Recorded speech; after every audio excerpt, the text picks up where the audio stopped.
Close your eyes, traveler, and let yourself drift. Breathe deeply as we embark upon a journey through time itself.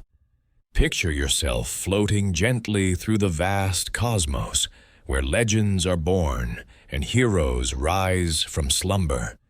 Tonight, I will guide you through the complete tapestry of Hyrule's timeline, a realm where courage, wisdom, and power dance eternally through the ages.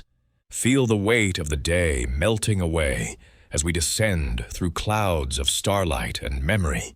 Here, in this peaceful space between waking and dreams, the greatest adventure story ever told unfolds before us.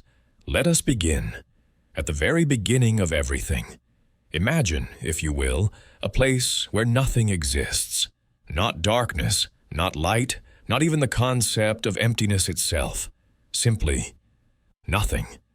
Let your mind rest in this profound stillness, this cosmic silence that existed before time had meaning, before space had boundaries. Into this infinite void, something miraculous stirs. Three divine presences emerge from realms beyond mortal understanding, their essence pure and radiant. These are the golden goddesses, ancient beings whose very breath carries the power of creation itself. First comes Din, the goddess of power. Picture her fiery essence, burning with the strength of 1,000 suns, yet gentle as a mother's touch. With arms that span eternity, Din begins her sacred work. She gathers the nothingness, shaping it with loving hands, and slowly, gradually, creates the very foundation of existence. Mountains rise from her fingertips, valleys form from her gentle breath. The raw earth takes shape, solid and strong, providing the canvas upon which all life will flourish. Feel the weight of this newborn world, its deep valleys and soaring peaks. The ground beneath is firm and eternal, a testament to Din's unwavering strength. But land alone is not enough. Into this primal landscape comes Nayru, the goddess of wisdom. Her presence brings a crystalline clarity, like the first light of dawn breaking through ancient mists. Where Din brought form, Nayru brings meaning. With whispered words of power, she establishes the laws that will govern this new realm. Gravity learns to pull, water learns to flow, seasons learn their eternal dance. Watch as rivers carve their patient paths through stone, as winds carry clouds across vast skies. Nayru's wisdom creates order from chaos, establishing the delicate balance that will allow life to take root. The world becomes predictable, reliable, a place where cause leads naturally to effect. Yet still, something is missing, something vital and precious. Then comes Furore, the goddess of courage. Her spirit dances like green flames across the ordered landscape, bringing with her the most miraculous gift of all. Life itself begins to stir in the warming soil. First come the tiniest shoots of grass, then mighty trees that stretch toward the heavens. Creatures great and small begin to populate this new world. Birds that sing in harmony with the wind, fish that dance in crystal streams, beasts that roam the endless forests. But most precious of all, Furore breathes into existence the races that will inherit this realm. The wise Hylians with their pointed ears, forever attuned to the whispers of the gods. The proud Gorons, carved from mountain stone itself. The graceful Zora, flowing like water through their aquatic realms. Each race unique, each bearing within them a spark of divine courage that will see them through the trials to come.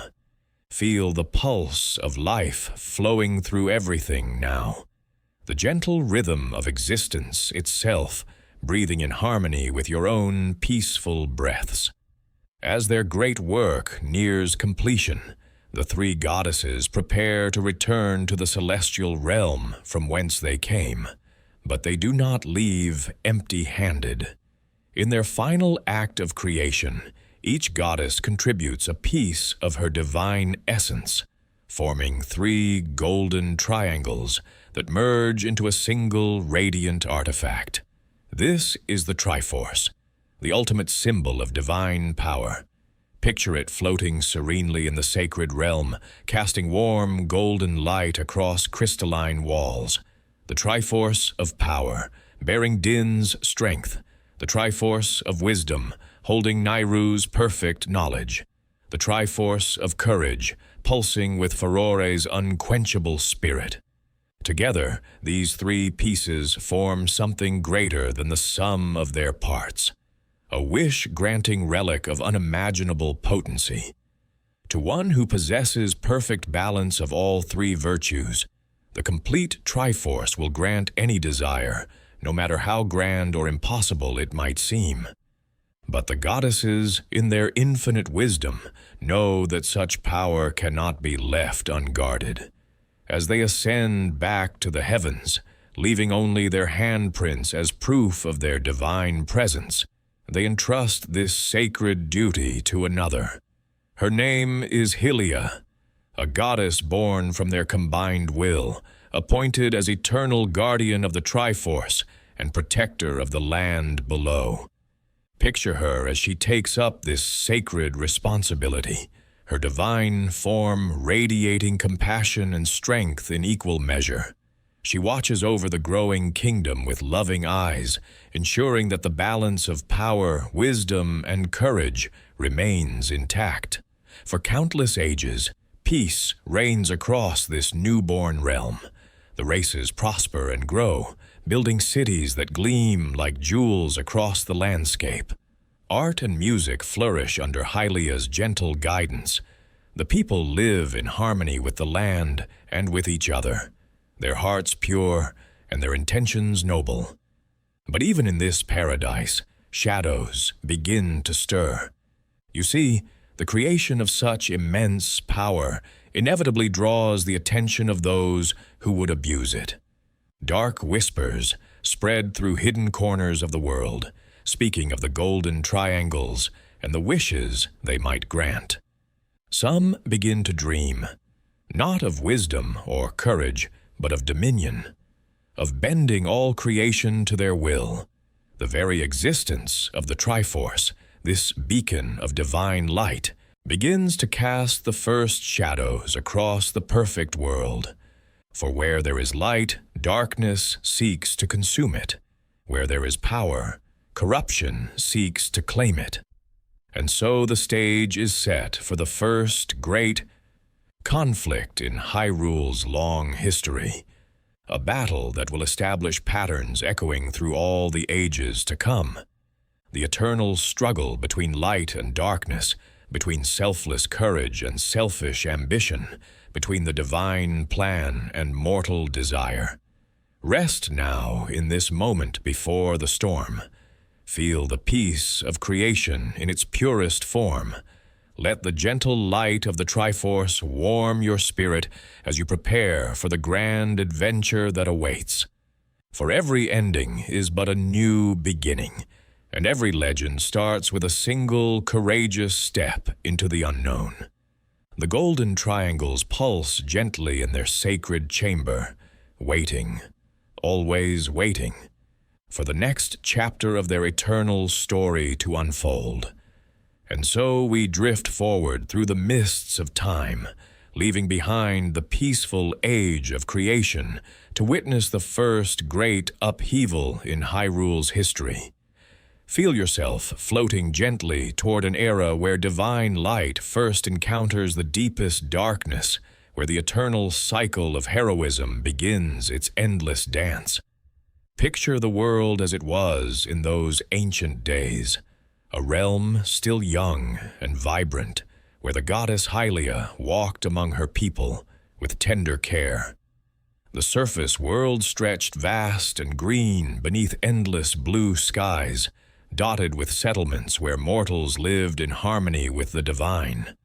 Great temples rose like prayers made stone, their spires reaching toward the heavens, where the Triforce waited in its sacred chamber. But even in this paradise, something stirred in the deepest shadows of existence. From the darkest corners of creation, where light had never touched, emerged a presence of pure malevolence. His name was Demise, and he was everything the goddesses were not. Where they brought life, he brought destruction. Where they offered hope, he sowed despair. Demise was no mere demon, but the very embodiment of hatred itself, given form and terrible purpose. His armies rose from the depths like a black tide, creatures born from malice and shadow, each one hungering for the light they could never possess. At their head stalked their dark master, his blade crackling with the power to unmake creation itself. The war that followed shook the very foundations of the world. Imagine the thunder of 1,000,000 marching feet, the clash of divine steel against infernal claw. The peaceful valleys that had known only gentle rain now ran red with the blood of heroes. Ancient forests that had whispered lullabies to sleeping creatures now echoed with cries of battle and the roar of flames. Hylia fought with all her divine might, her blade singing as it carved paths through the demon hordes. But for every shadow she banished, 10 more arose to take its place. The forces of darkness seemed endless, pouring forth from rifts in reality like water through a broken dam. The goddess realized with growing despair that even her divine power might not be enough to stem this tide of pure evil. In her darkest hour, as the demon armies closed in around the last bastions of light, Hylia made a decision that would echo through all the ages to come. She gathered her remaining people, every man, woman, and child who still drew breath, and led them to a vast plateau of stone. With the last of her divine strength, she lifted this great island of earth and sent it soaring into the clouds above, far beyond the reach of Demise's corrupted touch. Feel the sensation of that miraculous ascent, the ground falling away beneath countless feet, the wind rushing past as an entire civilization rose toward the safety of the heavens. The people watched in wonder and terror as their world shrank below them, becoming a distant map of green and brown beneath an ocean of white clouds. This floating sanctuary became known as Skyloft, a city suspended between earth and sky, where the survivors learned to ride great birds called loftwings through the endless blue. Here, safe in their aerial realm, they built a new civilization founded on the principles of honor and courage.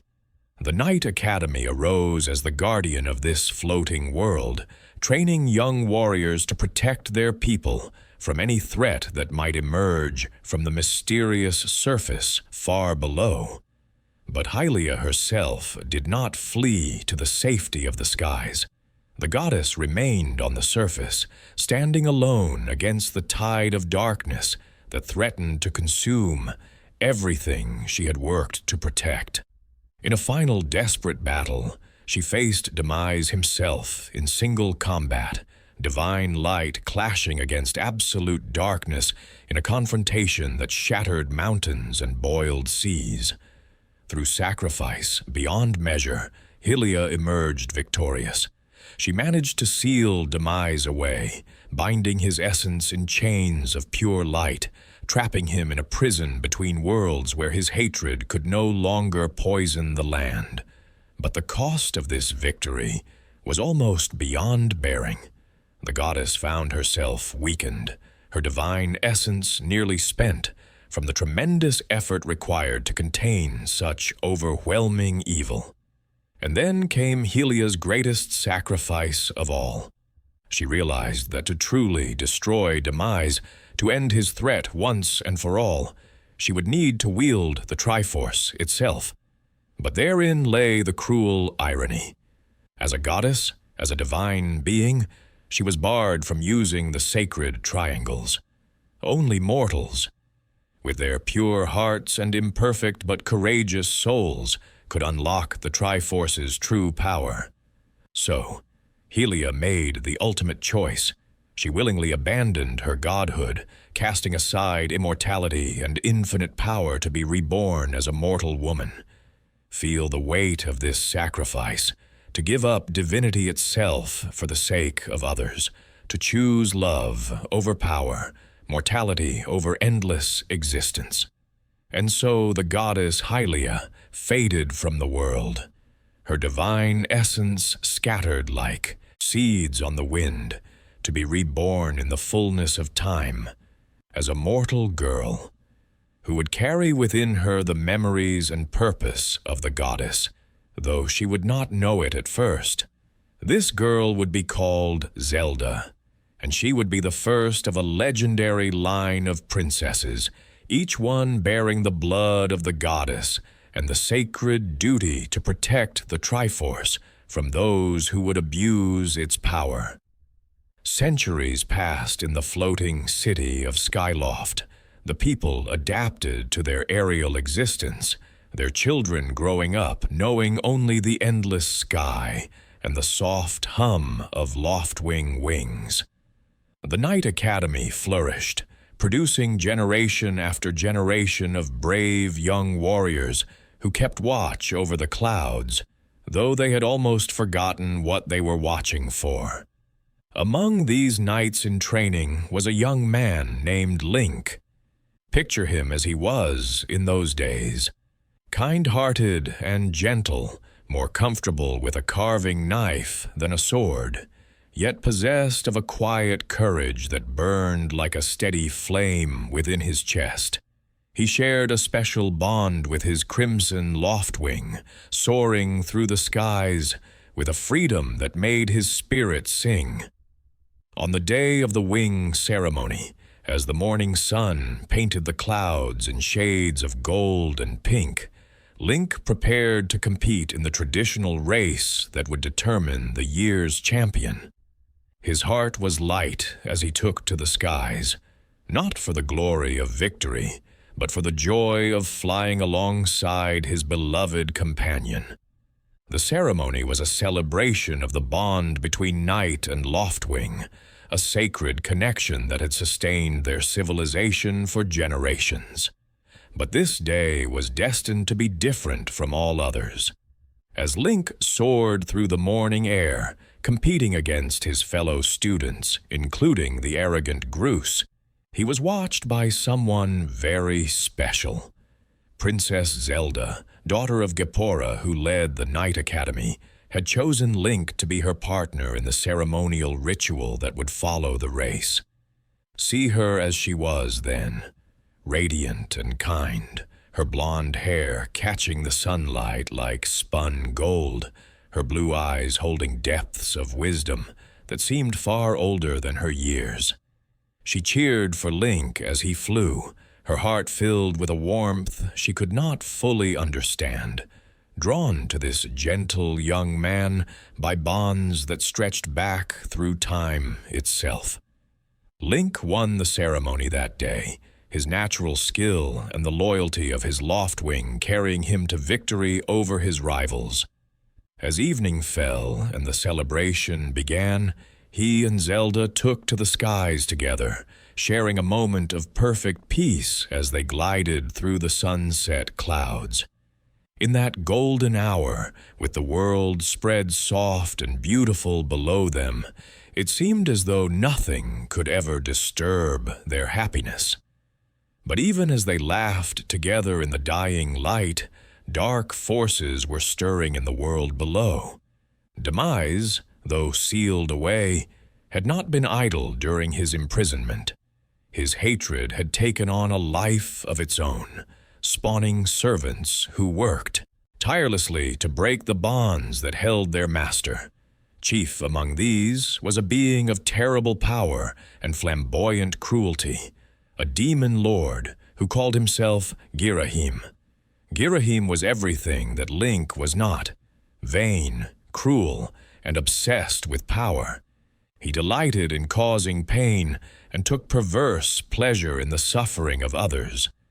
For ages, he had searched for the reincarnation of the goddess Hylia, knowing that her power was the key to freeing his master from the divine prison that held him. On the night following the wing ceremony, as Link and Zelda slept peacefully in their beds, Girahim finally found what he had been seeking. Using dark magic, he conjured a massive tornado that tore through the clouds like a spear of wind and lightning. The terrible storm struck Skyloft without warning, its winds howling like the voices of the damned. In the chaos that followed, Zelda was caught by the tornado's tremendous force and pulled from the safety of her floating island home. Link watched in horror as the girl he cared for more than life itself was swallowed by the swirling darkness and dragged down through the clouds toward the mysterious surface world that none of his people had seen for generations. The tornado vanished as suddenly as it had appeared, leaving behind only devastation and the echoing memory of Zelda's terrified cry. Link stood at the edge of Skyloft, staring down into the impenetrable cloud barrier that had hidden the surface world for so long, his heart breaking with the knowledge that she was gone, and he had been powerless to save her. But this was not the end of the story. It was only the beginning. For though Link did not yet know it, he was the chosen hero foretold in ancient prophecies, the one destined to take up the mantle of courage and face the darkness that threatened all creation. The blood of the goddess flowed in Zelda's veins, and the spirit of the hero burned in Link's heart. Soon, a wise voice would call to him from the depths of the temple, guiding him to a sacred blade that had waited centuries for his hand. The Master's sword slumbered in its stone pedestal, dreaming of the day when it would once again taste the light of battle. And in the world below, an ancient evil stirred in its prison, sensing that the time of its freedom drew near. The eternal cycle was beginning once more, the dance of light and darkness that would echo through all the ages to come. Link did not know it yet, but his greatest adventure was about to begin, a quest that would transform him from a simple knight in training into the legendary hero of the sky, the first link in a line of heroes that would never end. And somewhere in the darkness below, Demise smiled with anticipation, knowing that soon his curse would be unleashed upon the world, binding the souls of the hero and the princess to an endless cycle of conflict that would last until the end of time itself. Drift with me now through the gentle currents of time, leaving behind the age of Skyward Sword to witness the flowering of something magnificent. Feel yourself floating peacefully as centuries pass like autumn leaves on a quiet breeze, carrying us toward an era when the surface world would transform into something truly remarkable. Picture the land as it slowly healed from the scars of that ancient war between light and darkness. Where once demon hordes had marched, green meadows now swayed in gentle winds. The temples built by the goddess Hylia stood weathered but proud, their stones warm with accumulated sunlight from countless peaceful dawns. The people who had descended from their Sky Island home spread across this recovering realm, their hearts full of wonder at the vast horizons that stretched before them. From these humble beginnings arose the kingdom of Hyrule, a realm that would become legendary across all the worlds for its beauty and prosperity. Watch as small settlements grew into thriving towns, as roads carved paths through ancient forests, connecting communities with bonds of trade and friendship. The castle that would become the seat of royal power rose slowly from the central plains, its towers reaching toward the sky like prayers made manifest in stone and mortar. The people prospered under wise rulers who remembered the lessons taught by the goddess herself. They built their kingdom on foundations of courage, wisdom, and power held in perfect balance, creating a society where justice flourished and the weak found protection under the strong. Markets bustled with merchants from distant lands, their stalls overflowing with goods both practical and beautiful. Children played in gardens where flowers bloomed in impossible colors, their laughter echoing through streets paved with stones that gleamed like captured starlight. But perhaps, most importantly, the newly formed kingdom served as guardian to something precious beyond measure. For hidden away from mortal eyes, accessible only through pathways known to the most trusted of sages, lay the sacred realm. This mystical dimension existed parallel to the physical world, a place where time flowed differently, and the very air shimmered with divine energy.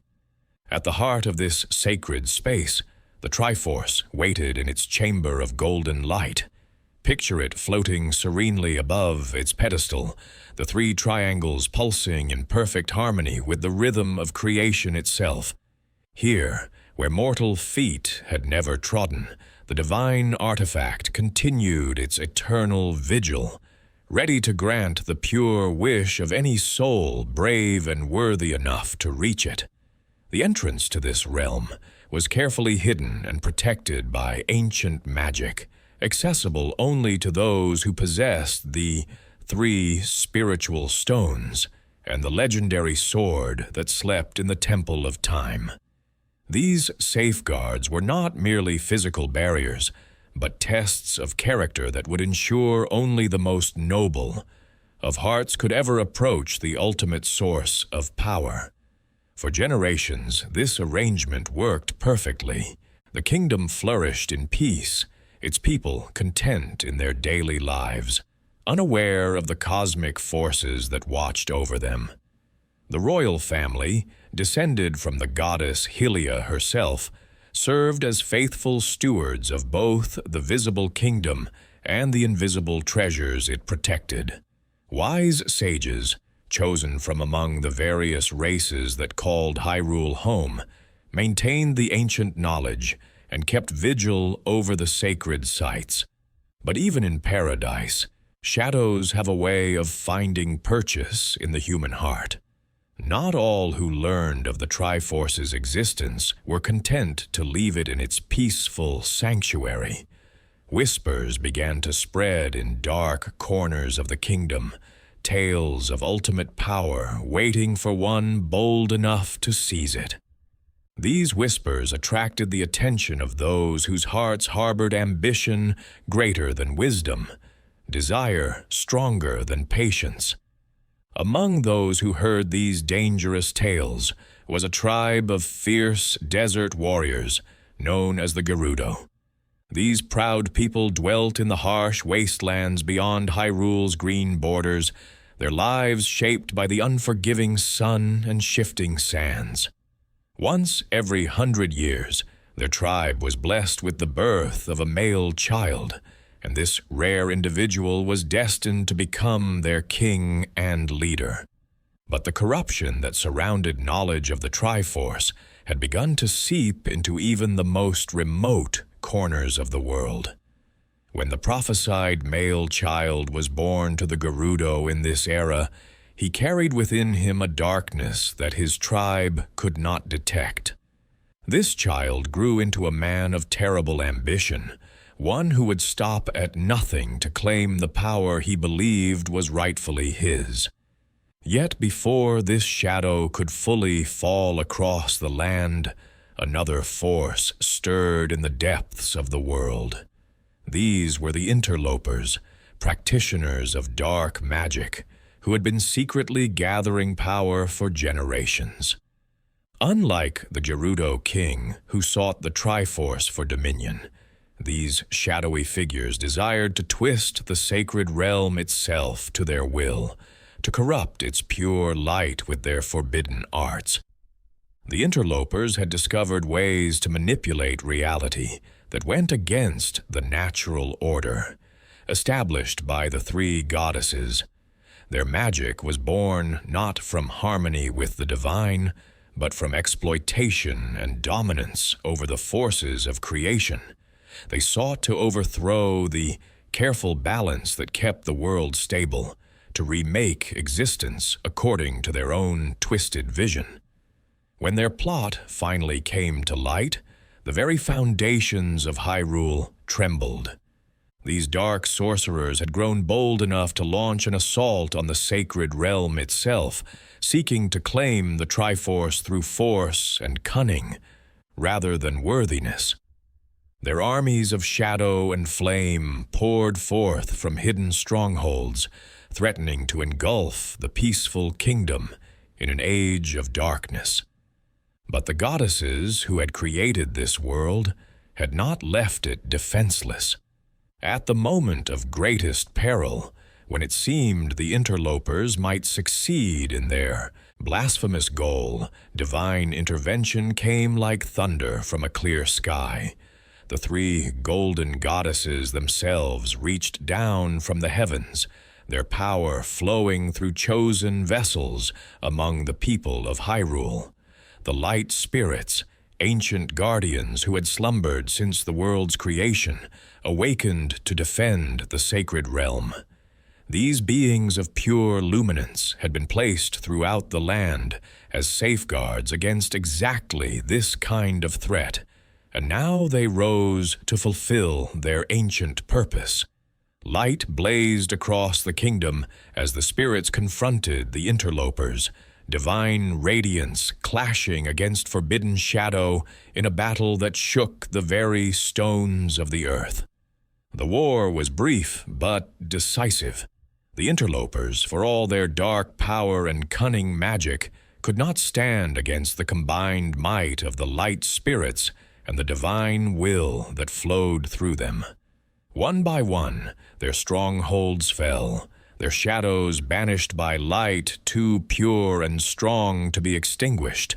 But the goddesses, in their infinite wisdom, chose mercy over destruction. Rather than obliterating the defeated interlopers, they created for them a new realm, where they could exist without threatening the balance of the sacred realm. This shadow world, known as the Twilight Realm, became a mirror reflection of Hyrule, a place where light and darkness existed in different proportions. Into this realm of eternal dusk, the goddesses banished the interlopers and their descendants, sealing the pathways between worlds with barriers that could only be broken under the most extraordinary circumstances. The Twilight Realm became home to a new people, the Twilight, who would spend generations learning to live in harmony with their dualistic environment. The victory over the interlopers brought a new understanding to the people of Hyrule. They realized that the protection of the sacred realm was not merely a privilege, but a sacred responsibility that required constant vigilance. New guardians were appointed, new safeguards put in place, and the ancient lore was recorded in texts that would guide future generations in their eternal watch. The Triforce itself seemed to pulse with renewed brightness after this trial, as if the goddess's direct intervention had recharged its divine essence. The sacred realm grew even more beautiful, its crystalline chambers reflecting light in patterns that spoke of peace and harmony restored. For those few who were permitted to glimpse this sanctuary, it seemed as though the very air sang with contentment. In the generations that followed, the kingdom of Hyrule grew stronger and wiser. The royal family established traditions that would endure for millennia, creating systems of governance that balanced the needs of all the diverse peoples who called the kingdom home. The Hylians, with their pointed ears and natural attunement to magic, served as bridges between the mortal and divine realms. The mountain-dwelling Gorons shared their strength and their mastery of stone and metal. The aquatic Zora contributed their grace and their deep understanding of the waters that flowed through all living things. And in the forests that surrounded the kingdom's heart, another people dwelt in harmony with the growing things of the earth. These were the Kokiri, eternal children, who lived under the protection of the great Deku tree, their lives intertwined with the very pulse of nature itself. They served as guardians of the forest's ancient secrets, keepers of wisdom that stretched back to the earliest days of creation. Peace settled over Hyrule like a gentle benediction, broken only by the occasional minor conflict or natural disaster. The people learned to see these challenges not as threats to be feared, but as opportunities to demonstrate the courage, wisdom, and power that were their heritage from the goddesses themselves. Each trial overcome made the kingdom stronger. Each victory achieved with honor added to the growing legend of Hyrule's greatness. Yet even in this golden age, the wise among the people remembered the lessons of the past. They knew that peace was precious, precisely because it was fragile, that light was beautiful because shadows existed to define it. In their temples and their schools, they taught the young ones about the eternal cycle of conflict and resolution, preparing them for the day when heroes might once again be needed to stand against the darkness. And in their deepest libraries and most sacred chambers, they preserved prophecies and legends that spoke of a time to come when the ultimate test would arrive. They told of a boy who would be born in the forest, raised among the eternal children, who would grow to become the greatest hero their world had ever known. They spoke of trials that would split the very flow of time itself, creating branches of possibility that stretched into infinite futures. But for now, these were only stories told by firelight, tales to inspire courage and wonder in young hearts. The people of Hyrule lived their lives in contentment, unaware that even then, in the distant desert wastes, a child was growing who would test every safeguard they had built, every lesson they had learned, every bond of trust and love that held their world together. The stage was set for the greatest adventure in Hyrule's history, though none yet knew it. The sacred realm waited in its pristine beauty. The Triforce pulsed with patient power, and somewhere in the depths of time itself, the spirit of a hero was preparing to be born into a world that would desperately need his courage. All was peaceful, all was well, and all was ready for the legend that would change everything. Let us drift now toward the most pivotal moment in all of Hyrule's vast history, a time when destiny itself would fracture like crystal struck by lightning. Feel yourself floating gently through the mists of time until you arrive at an era of profound consequence, where a single choice would split the river of fate into 3 separate streams, each flowing toward its own distant shore. Picture the Kokiri forest as it was in those days, a realm of eternal summer, where ancient trees stretched their branches toward a canopy so thick that sunlight filtered down in gentle, dancing beams. Here, in this sanctuary of perpetual childhood, lived a people blessed with hearts that would never know the weight of adult sorrow. The Kokiri appeared as children and remained children throughout their endless lives, their spirits as pure and unchanging as the forest springs that sang through moss-covered stones.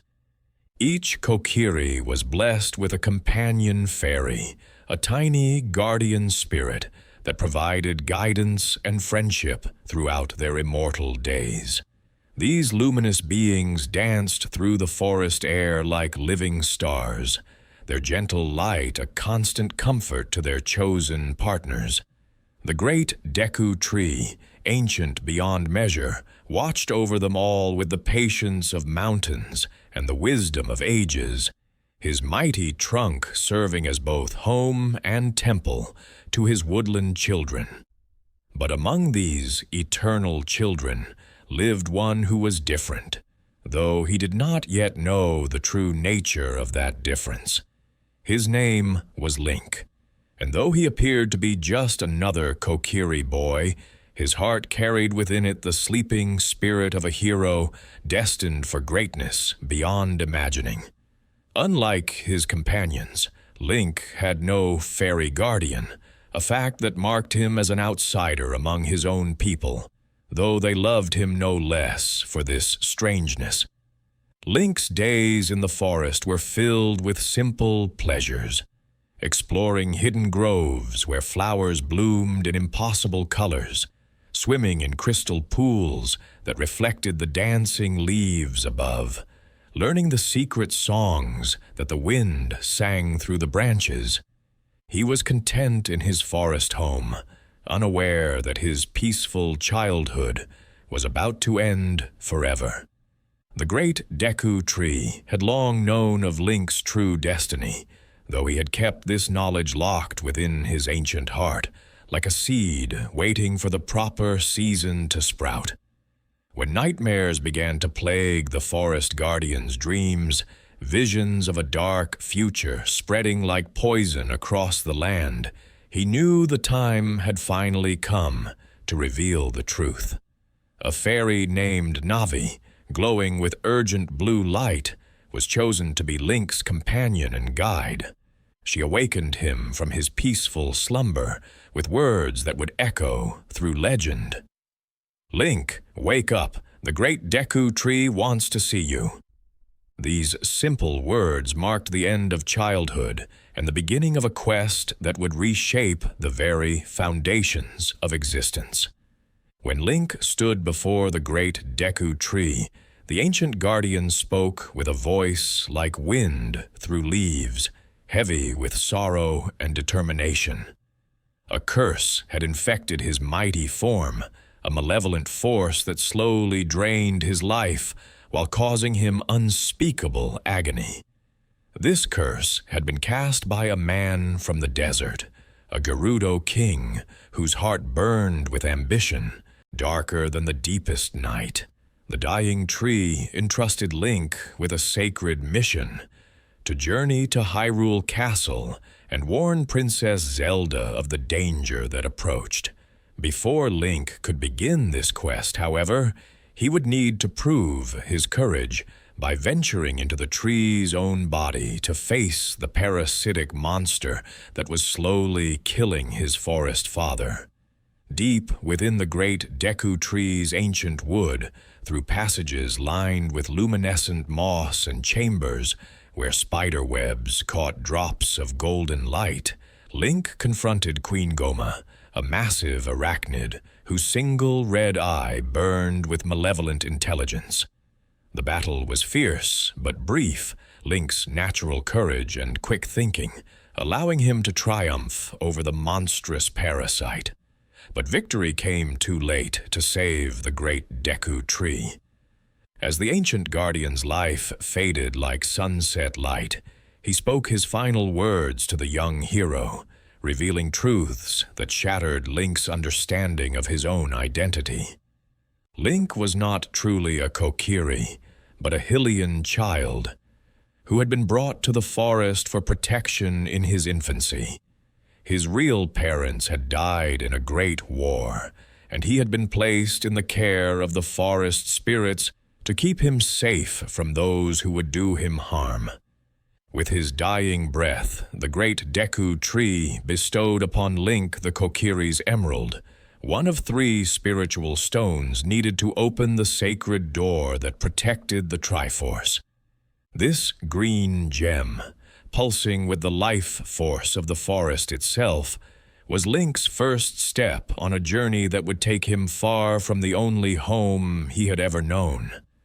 Leaving the forest was like tearing away a piece of his soul, but Link pressed forward with the determination that had been born into his very bones.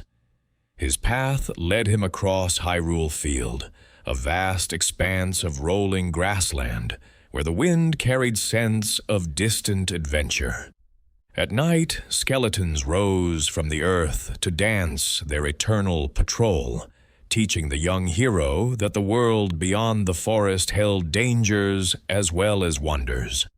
His journey took him first to Kakariko Village, a settlement nestled at the foot of Death Mountain, where the Gorons made their home. These rock-eating people, led by their chief Darunia, had sealed themselves within their mountain when their food supply was cut off by dangerous creatures infesting the nearby caverns. Link's courage in clearing the monster-infested Dodongo's cavern earned him the Goron's ruby and the friendship of an entire people. From the scorching depths of Death Mountain, Link traveled to the serene beauty of Zora's domain, where waterfalls sang eternal songs and the fish-like Zora people lived in harmony with the flowing streams. Princess Ruto, haughty and demanding, yet possessing a heart of unexpected kindness, had become trapped within the belly of the great fish Lord Jabu Jabu. Link's rescue of both the princess and her people's patron deity earned him the 3rd and final spiritual stone, Zora's sapphire. But it was during his first visit to Hyrule Castle that Link encountered the person who would define his destiny more than any other. Princess Zelda, young and wise beyond her years, had been plagued by prophetic dreams that revealed a dark future approaching like storm clouds on the horizon.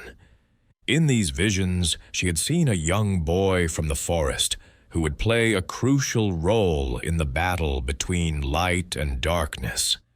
When Link appeared before her with his message of warning, Zelda recognized him immediately as the hero from her dreams. She spoke of Ganondorf, the Gerudo king who had sworn allegiance to her father, but whose true intentions were as black as the desert night. In her dreams, she had seen this man standing over the ruins of Hyrule, the Triforce gleaming in his grasp, while darkness consumed everything she held dear. Together, Link and Zelda devised a plan to reach the sacred realm before Ganondorf could claim the Triforce for himself. The princess would remain at the castle, using her influence to delay the Gerudo king's moves, while maintaining the facade that his treachery remained undetected. Meanwhile, Link would gather the 3 spiritual stones and claim the Master Sword, becoming the hero of time prophesied in ancient legends. The plan seemed perfect in its simplicity, but fate had darker intentions. Even as Link collected the final spiritual stone, Ganondorf had grown tired of subtle manipulation and political maneuvering. With a roar of unleashed ambition, he cast aside all pretense and laid siege to Hyrule Castle, his Gerudo warriors pouring through the gates like a tide of crimson death. Link arrived at the Temple of Time to find the sacred chamber, filled with the sound of distant battle, smoke rising from the direction of the castle like incense burned on the altar of war. As he placed the 3 spiritual stones in their ancient receptacles and drew forth the Ocarina of Time to play the Song of Time, The great door slowly opened with a sound like the earth itself sighing. Beyond that door lay the Master Sword, waiting in its stone pedestal, like a prayer made manifest in steel and starlight. The blade hummed with sacred power, its edge keen enough to cut through the barriers between worlds, its hilt warm with the accumulated courage of heroes yet to come. When Link grasped the sword and drew it from its resting place, divine light flooded the chamber like dawn breaking over mountain peaks. But the Master Sword was more than just a weapon. It was a key to the sacred realm, and it was also a seal that protected the world from those who were not ready to wield ultimate power. The moment Link touched the blade, he was judged by ancient magic and found to be pure of heart, but not yet strong enough in body and spirit to face the trials ahead. The sword's power reached out and embraced Link's consciousness, wrapping him in a cocoon of healing light and protective magic. For 7 long years, he slept in the Chamber of Sages, while his body grew from boy to man, and his spirit was tempered by dreams of courage and wisdom. The Master Sword became his guardian during this vulnerable time, shielding him from the darkness that had begun to spread across the land like poison in the veins of the world. While Link slumbered in his sacred sanctuary, Ganondorf's ambitions came to terrible fruition. The Gerudo King had used the chaos of Link's disappearance to claim the Triforce for himself, but his heart was so weighted with evil that the sacred artifact shattered upon his touch. The Triforce of power embedded itself in his hand, granting him strength beyond mortal ken, while the other 2 pieces fled to find worthier hosts. The Triforce of wisdom found sanctuary within Princess Zelda's pure heart, granting her magical abilities that allowed her to survive the destruction of her kingdom and flee into hiding. The Triforce of courage, recognizing its destined bearer even in his enchanted sleep, settled within Link's spirit to wait for his awakening. With 1/3 of the Triforce empowering his already formidable dark magic, Ganondorf transformed into the Demon King Ganon and began to reshape Hyrule according to his twisted vision. The green fields withered under his malevolent influence, becoming wastelands where only the hardiest monsters could survive.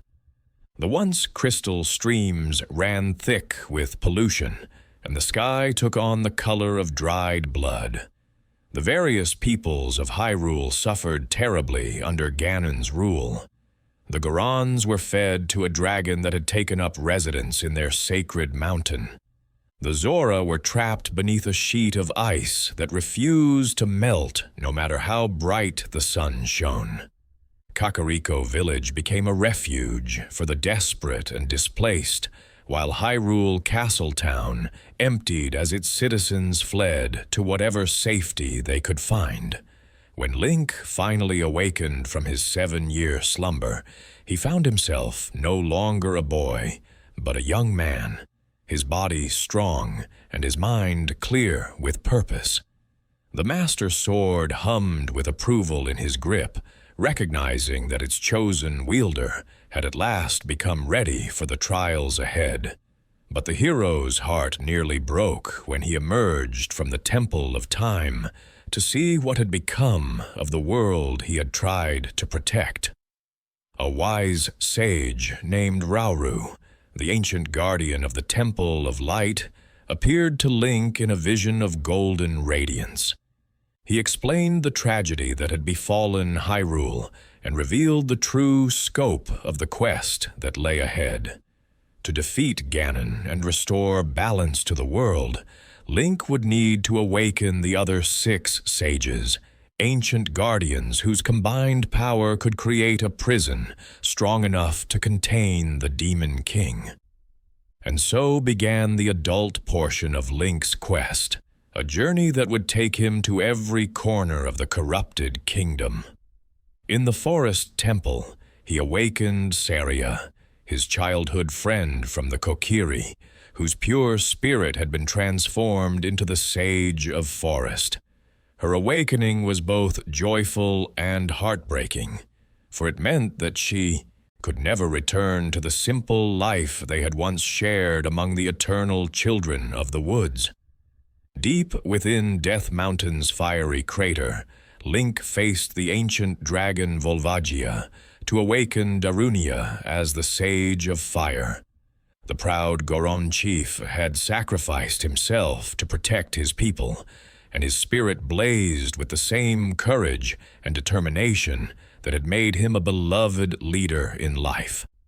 In the frozen caverns beneath Zora's domain, Link battled the monstrous Morpha to free Princess Ruto and awaken her as the Sage of Water. The fish princess had grown during the years of Ganon's reign, her childish petulance replaced by a wisdom born of suffering and loss. The Shadow Temple beneath Kakariko Village held horrors that tested Link's sanity, as well as his courage. But within its nightmare corridors, he awakened Impa as the Sage of Shadow. The loyal nursemaid who had protected Princess Zelda through the darkest years revealed herself to be one of the legendary Sheikah, a warrior people dedicated to serving the royal family.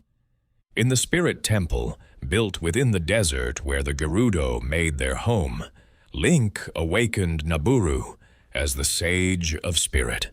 This proud Gerudo warrior had opposed Ganondorf's tyrannical rule over her people, and her spirit burned with the desire to see her homeland freed from the shadow of his evil.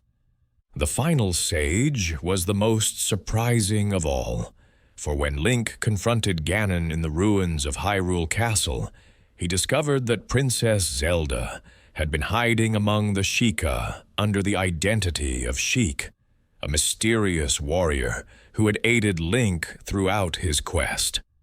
She revealed herself as the seventh sage, the Sage of Light, her power complementing and completing the circle of guardians. Together, the seven sages combined their power to create a dimensional prison that could contain even Ganon's mighty strength. But the Demon King would not go quietly into that eternal darkness. In a final, desperate gambit, he used the last of his power to collapse the castle around them, seeking to bury Link and Zelda beneath tons of stone and twisted metal. Link and Zelda escaped the falling ruins, but their relief was short-lived. In the courtyard outside the ruined castle, Ganon's roar shook the very foundations of the earth as the Demon King transformed into his most terrible form yet. The beast that emerged from the rubble was neither man nor demon, but something far worse. A creature of pure malevolence and rage, wielding power that seemed to make the very air burn with its intensity. The final battle between hero and demon was a clash of destinies that had been building since the moment Demise first spoke. His curse in the ancient past. Link's master sword rang like a bell as it met Ganon's massive blade, each strike sending shockwaves through the ground that cracked stone and shattered glass. But courage and righteousness proved stronger than hatred and ambition, and in the end, it was Link who stood victorious over his fallen foe. With Ganon defeated, the seven sages worked together to seal the Demon King in the sacred realm, transforming that once beautiful sanctuary into a prison that could hold him for all eternity. The immediate threat was ended, but the cost had been terrible. Hyrule lay in ruins, its people scattered and traumatized by 7 years of suffering under tyrannical rule. As Link and Zelda stood together in the dawn light that followed their victory, the princess made a decision that would echo through all of time itself. Using the power of the Triforce of Wisdom and her abilities as the seventh sage, she opened a doorway through time itself, offering to send Link back to his childhood so that he could warn the kingdom of Ganondorf's treachery before it could come to pass. Link accepted this gift with a heavy heart, knowing that it meant sacrificing the bonds he had formed with the awakened sages and returning to a time when he would once again be just a boy without a fairy in the Kokiri forest. As the magic swirled around him, pulling his consciousness back through the river of time, the adult timeline he was leaving behind began to diverge from the new path he was creating. And so the timeline split, branching into three separate streams of possibility. In one timeline, Link returned to his childhood armed with knowledge of the future, creating a world where Ganondorf's treachery was exposed before he could seize the Triforce. In another timeline, the adult world continued without its hero, forcing the people to find their own way forward in a kingdom slowly healing from the wounds of war. But there was a third possibility, darker than the others, born from the question of what might have happened if Link had failed in his quest, if the hero of time had fallen before Ganon's might and left the world to face eternal darkness without hope of salvation. 3 timelines, 3 possibilities, 3 different futures spreading out like the branches of an ancient tree. In each one, the eternal cycle of heroism would continue, new Links rising to face new threats, new Zeldas using their wisdom to guide their people, and new incarnations of evil testing the bonds that held the world together. The Master Sword returned to its pedestal, its surface gleaming with the memory of great deeds accomplished and greater deeds yet to come. And somewhere in the flowing streams of time itself, the spirit of the hero of time settled into its eternal rest, knowing that when the world needed him most, he would answer the call once again. Let us descend now into the darkest stream of time's river, where shadows flow deepest and hope burns dimmer than a candle flame in winter wind.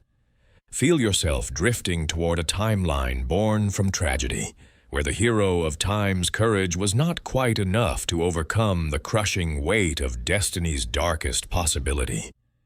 Picture that terrible moment when everything went wrong, when Link, despite all his training and determination, despite the Master Sword's sacred power and the blessings of the sages, fell before Ganon's overwhelming might. See the hero's broken form. Lying still upon the blood-soaked stones of Hyrule Castle's courtyard, his green tunic torn and stained, his faithful sword just beyond his outstretched fingers. The Triforce of courage, which had burned so brightly within his heart, flickered and went dark as its bearer drew his final breath. With the hero of time's death, the last barrier between Ganon and absolute dominion crumbled like sand before a hurricane. The Demon King's roar of triumph shook the very foundations of the world as he claimed the remaining pieces of the Triforce, uniting all 3 sacred triangles under his malevolent will. Power, wisdom, and courage all bent to serve his twisted desires, transforming him into something beyond even his previous monstrous form. Hyrule fell beneath Ganon's iron rule, like a flower crushed beneath a giant's boot. The once green fields turned black and poisonous. The crystal streams ran red with corruption, and the very sky took on the color of dried blood. Monsters multiplied in the darkness, their howls echoing across a land where hope had become nothing more than a half-remembered dream. Princess Zelda, stripped of her protector and facing the inevitability of her kingdom's doom, made one final desperate sacrifice. Gathering the surviving sages in a circle of failing light, she poured her own life force into a magical working of unprecedented scope and power. As Ganon's forces closed in around them, the princess and the 6 awakened sages combined their strength to create a seal unlike any that had come before. This was not the elegant imprisonment they had originally planned, but a crude barrier, forged from desperation and paid for with their very lives. One by one, the sages fell as their spirits were consumed by the magical working, their essence becoming part of the prison that would contain the Demon King. Zelda herself was the last to fade, her dying breath carrying the words of an incantation that would echo through the ages. The seal held, but at such a cost that victory felt indistinguishable from defeat. Ganon was trapped within the corrupted sacred realm, but the kingdom he had conquered lay in ruins, its people scattered to the winds or huddled in hidden refuges where they prayed for a salvation that seemed impossible to imagine. Years passed like a slow healing wound, decades stretching into generations as the survivors struggled to rebuild something resembling civilization from the ashes of their former glory. The royal line continued through distant cousins and forgotten branches of the family tree, but the Hyrule they ruled was a shadow of its former self, a kingdom defined more by what it had lost than by what it still possessed. The Triforce, now corrupted by Ganon's touch but still sealed away with him, became a source of whispered legends rather than active worship. The Master Sword remained in its pedestal, waiting for a hero who many believed would never come. The temples fell into disrepair, their guardians long dead and their sacred fires reduced to cold ashes. But evil, like water, has a way of finding cracks in even the strongest foundations. As the years accumulated like dust on forgotten altars, the seal that contained Ganon began to weaken.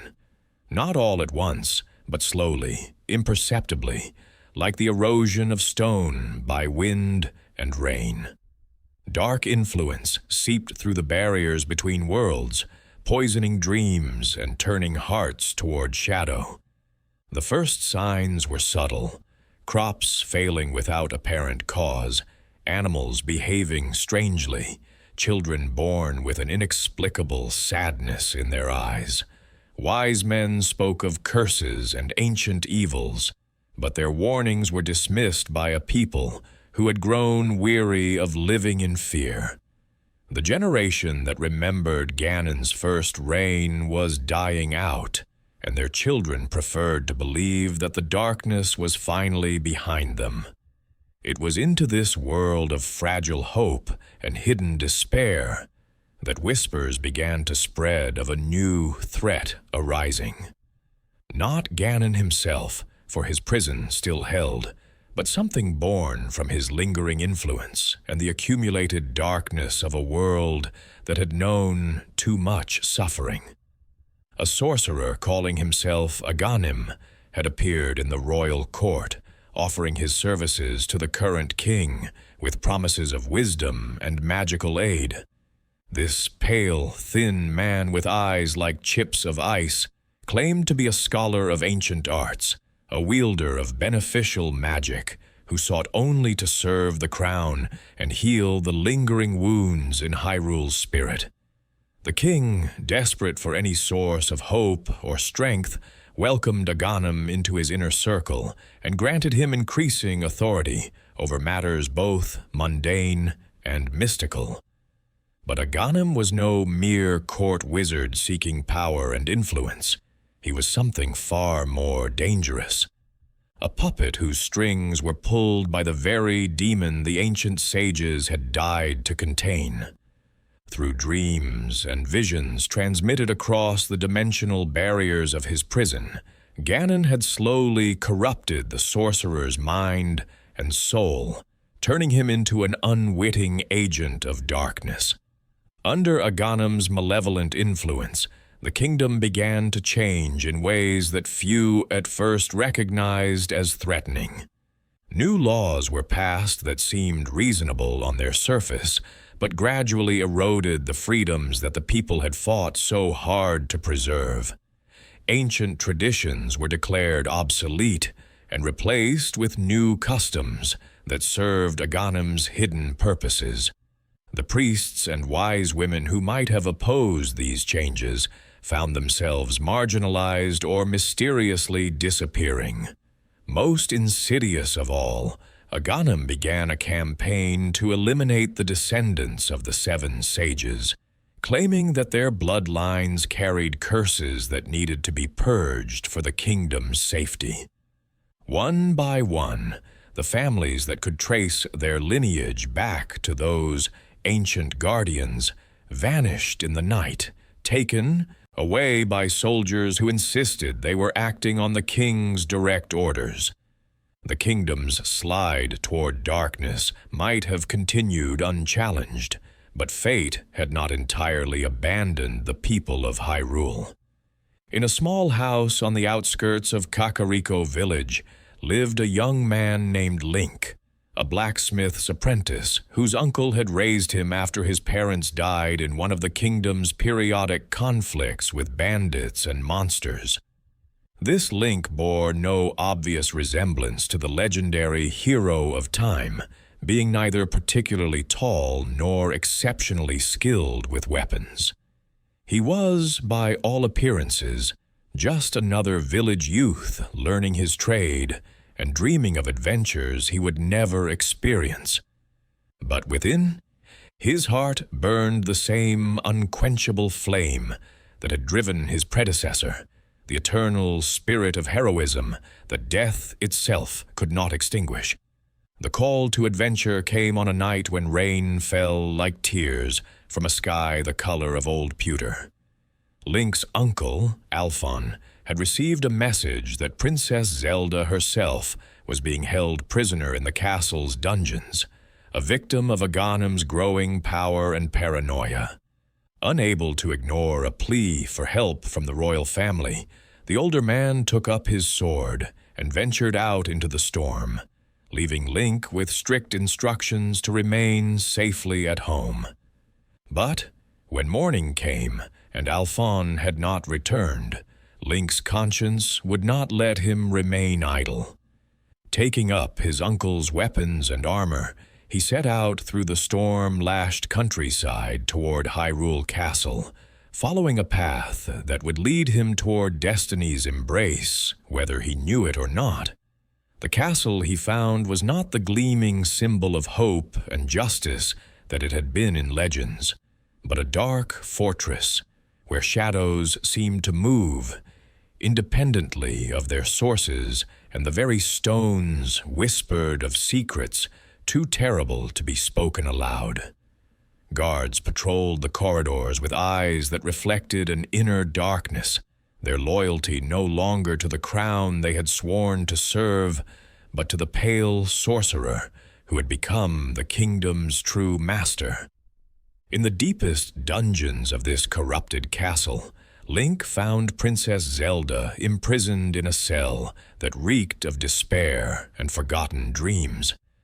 This descendant of the legendary princess, who had died to seal Ganon away, was different from her ancestor.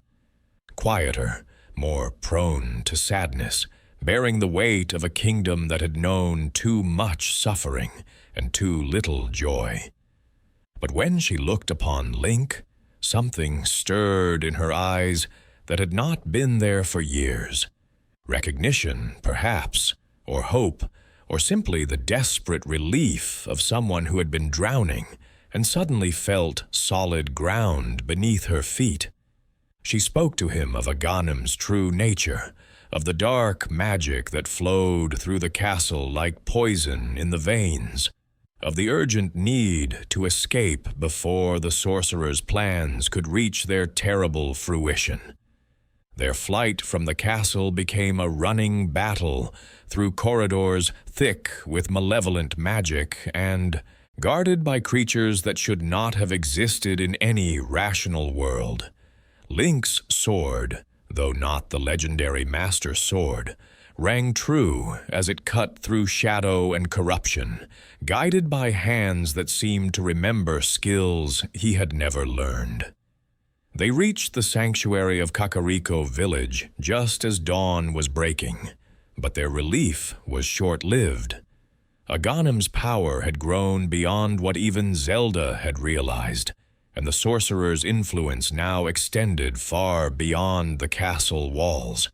Within hours of their escape, the pale wizard appeared before them in a whirlwind of dark magic, his eyes burning with borrowed malevolence. The battle that followed was brief but decisive. Link, for all his courage and determination, was still just a village blacksmith facing a sorcerer empowered by the essence of the Demon King himself. Aghanim's magic tore through the young hero's defenses like paper, leaving him broken and helpless on the muddy ground of the village square. But it was not Link that Aghanim truly sought. With a gesture of his pale hand, the sorcerer summoned a portal of swirling darkness and cast Princess Zelda through it, banishing her to the corrupted sacred realm where Ganon waited with hungry patience. Her scream of terror and despair echoed across the dimensions as she vanished into a darkness deeper than any nightmare. As Link lay dying on the rain-soaked earth, his life's blood seeping into the mud beneath him, an ancient magic stirred in response to his sacrifice.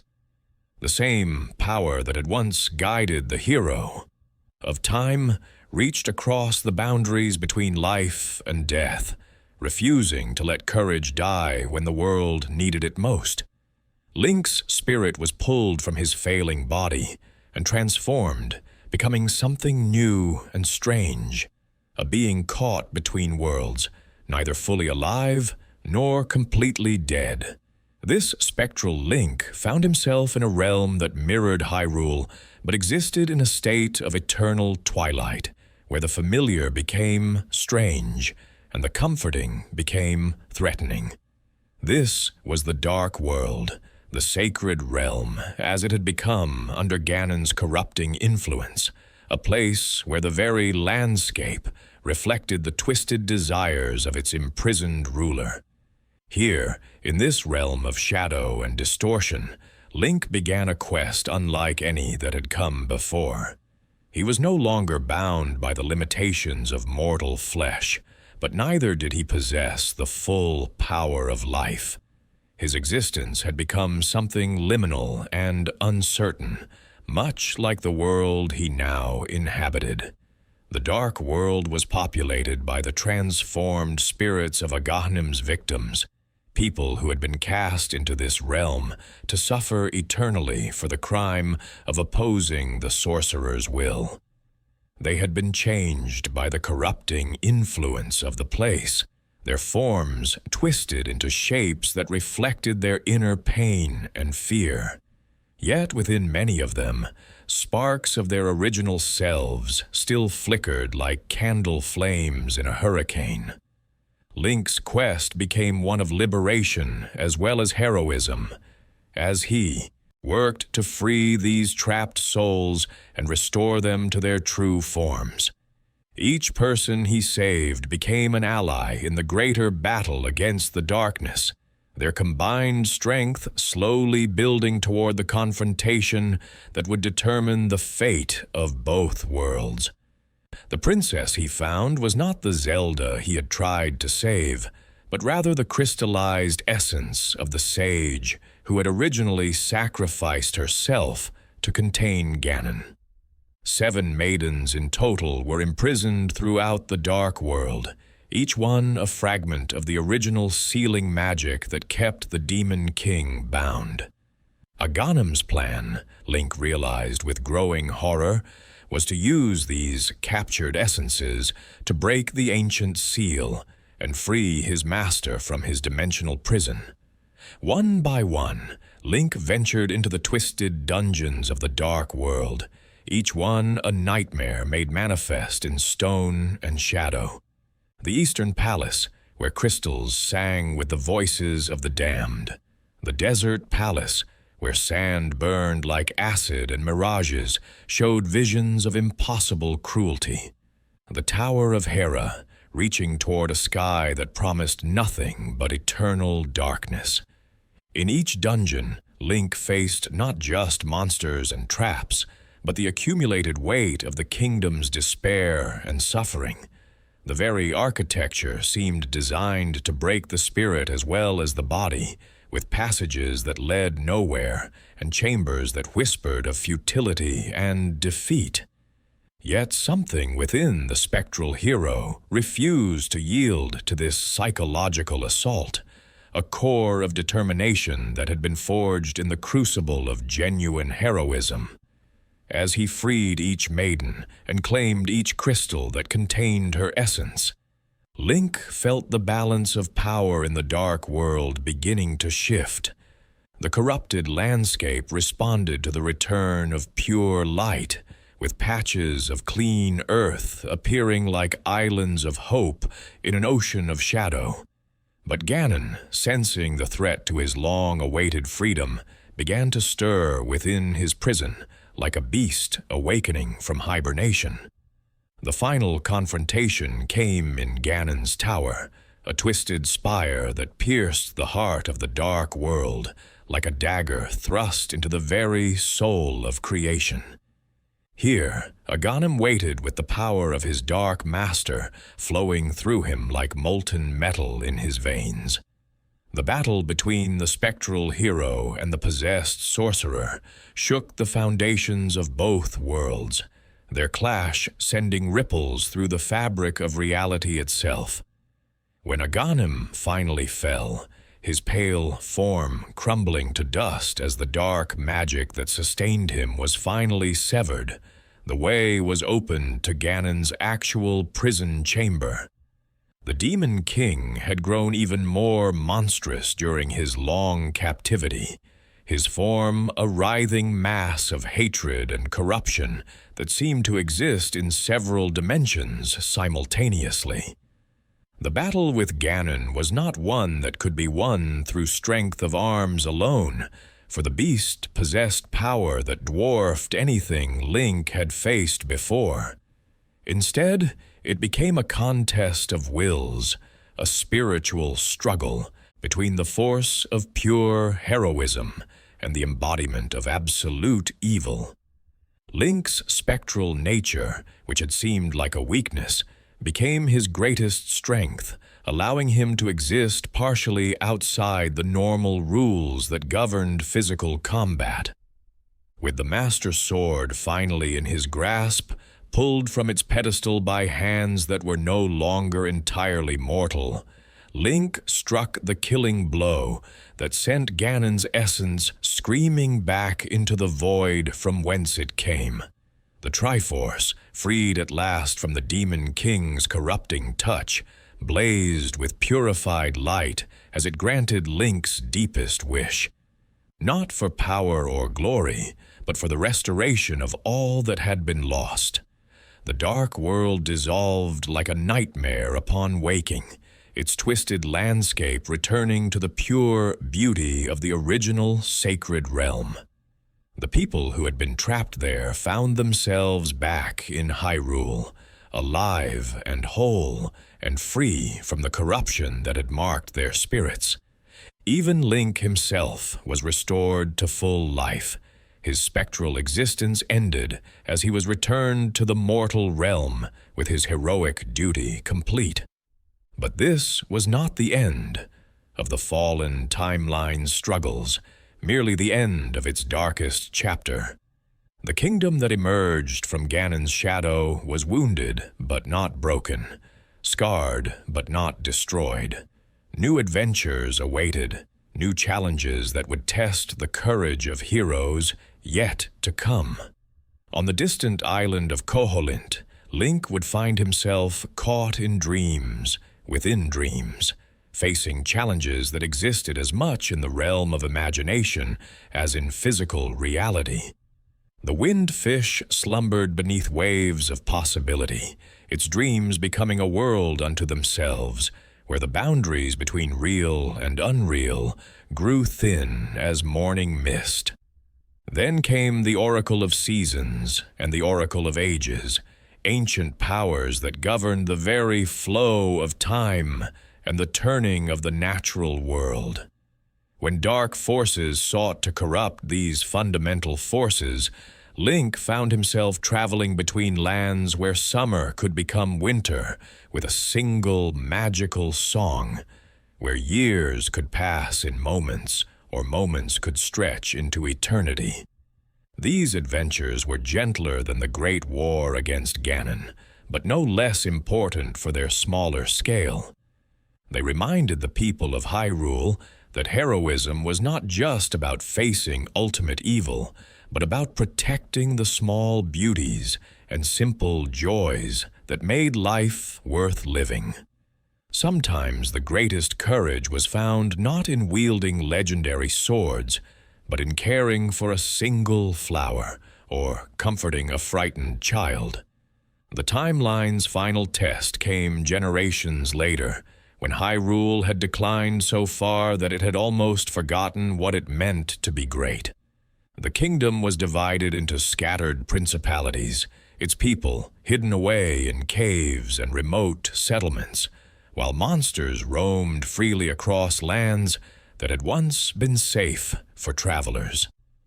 Into this diminished world came an old woman with a tale of a sleeping princess and a scattered Triforce, its pieces hidden across the length and breadth of Hyrule by loyal servants in the final days of the kingdom's glory. A new Link, descendant of heroes and bearer of the eternal flame of courage, took up the quest to gather these fragments and restore his land to its former greatness.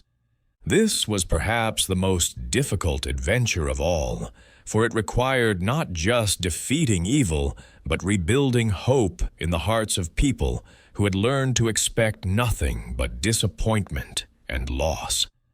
Link's victories were measured not just in monsters slain and dungeons conquered, but in communities restored and spirits lifted from despair. When he finally awakened the sleeping princess and restored the completed Triforce to its rightful place, the kingdom that emerged was different from what had come before, but no less worthy of the name Hyrule.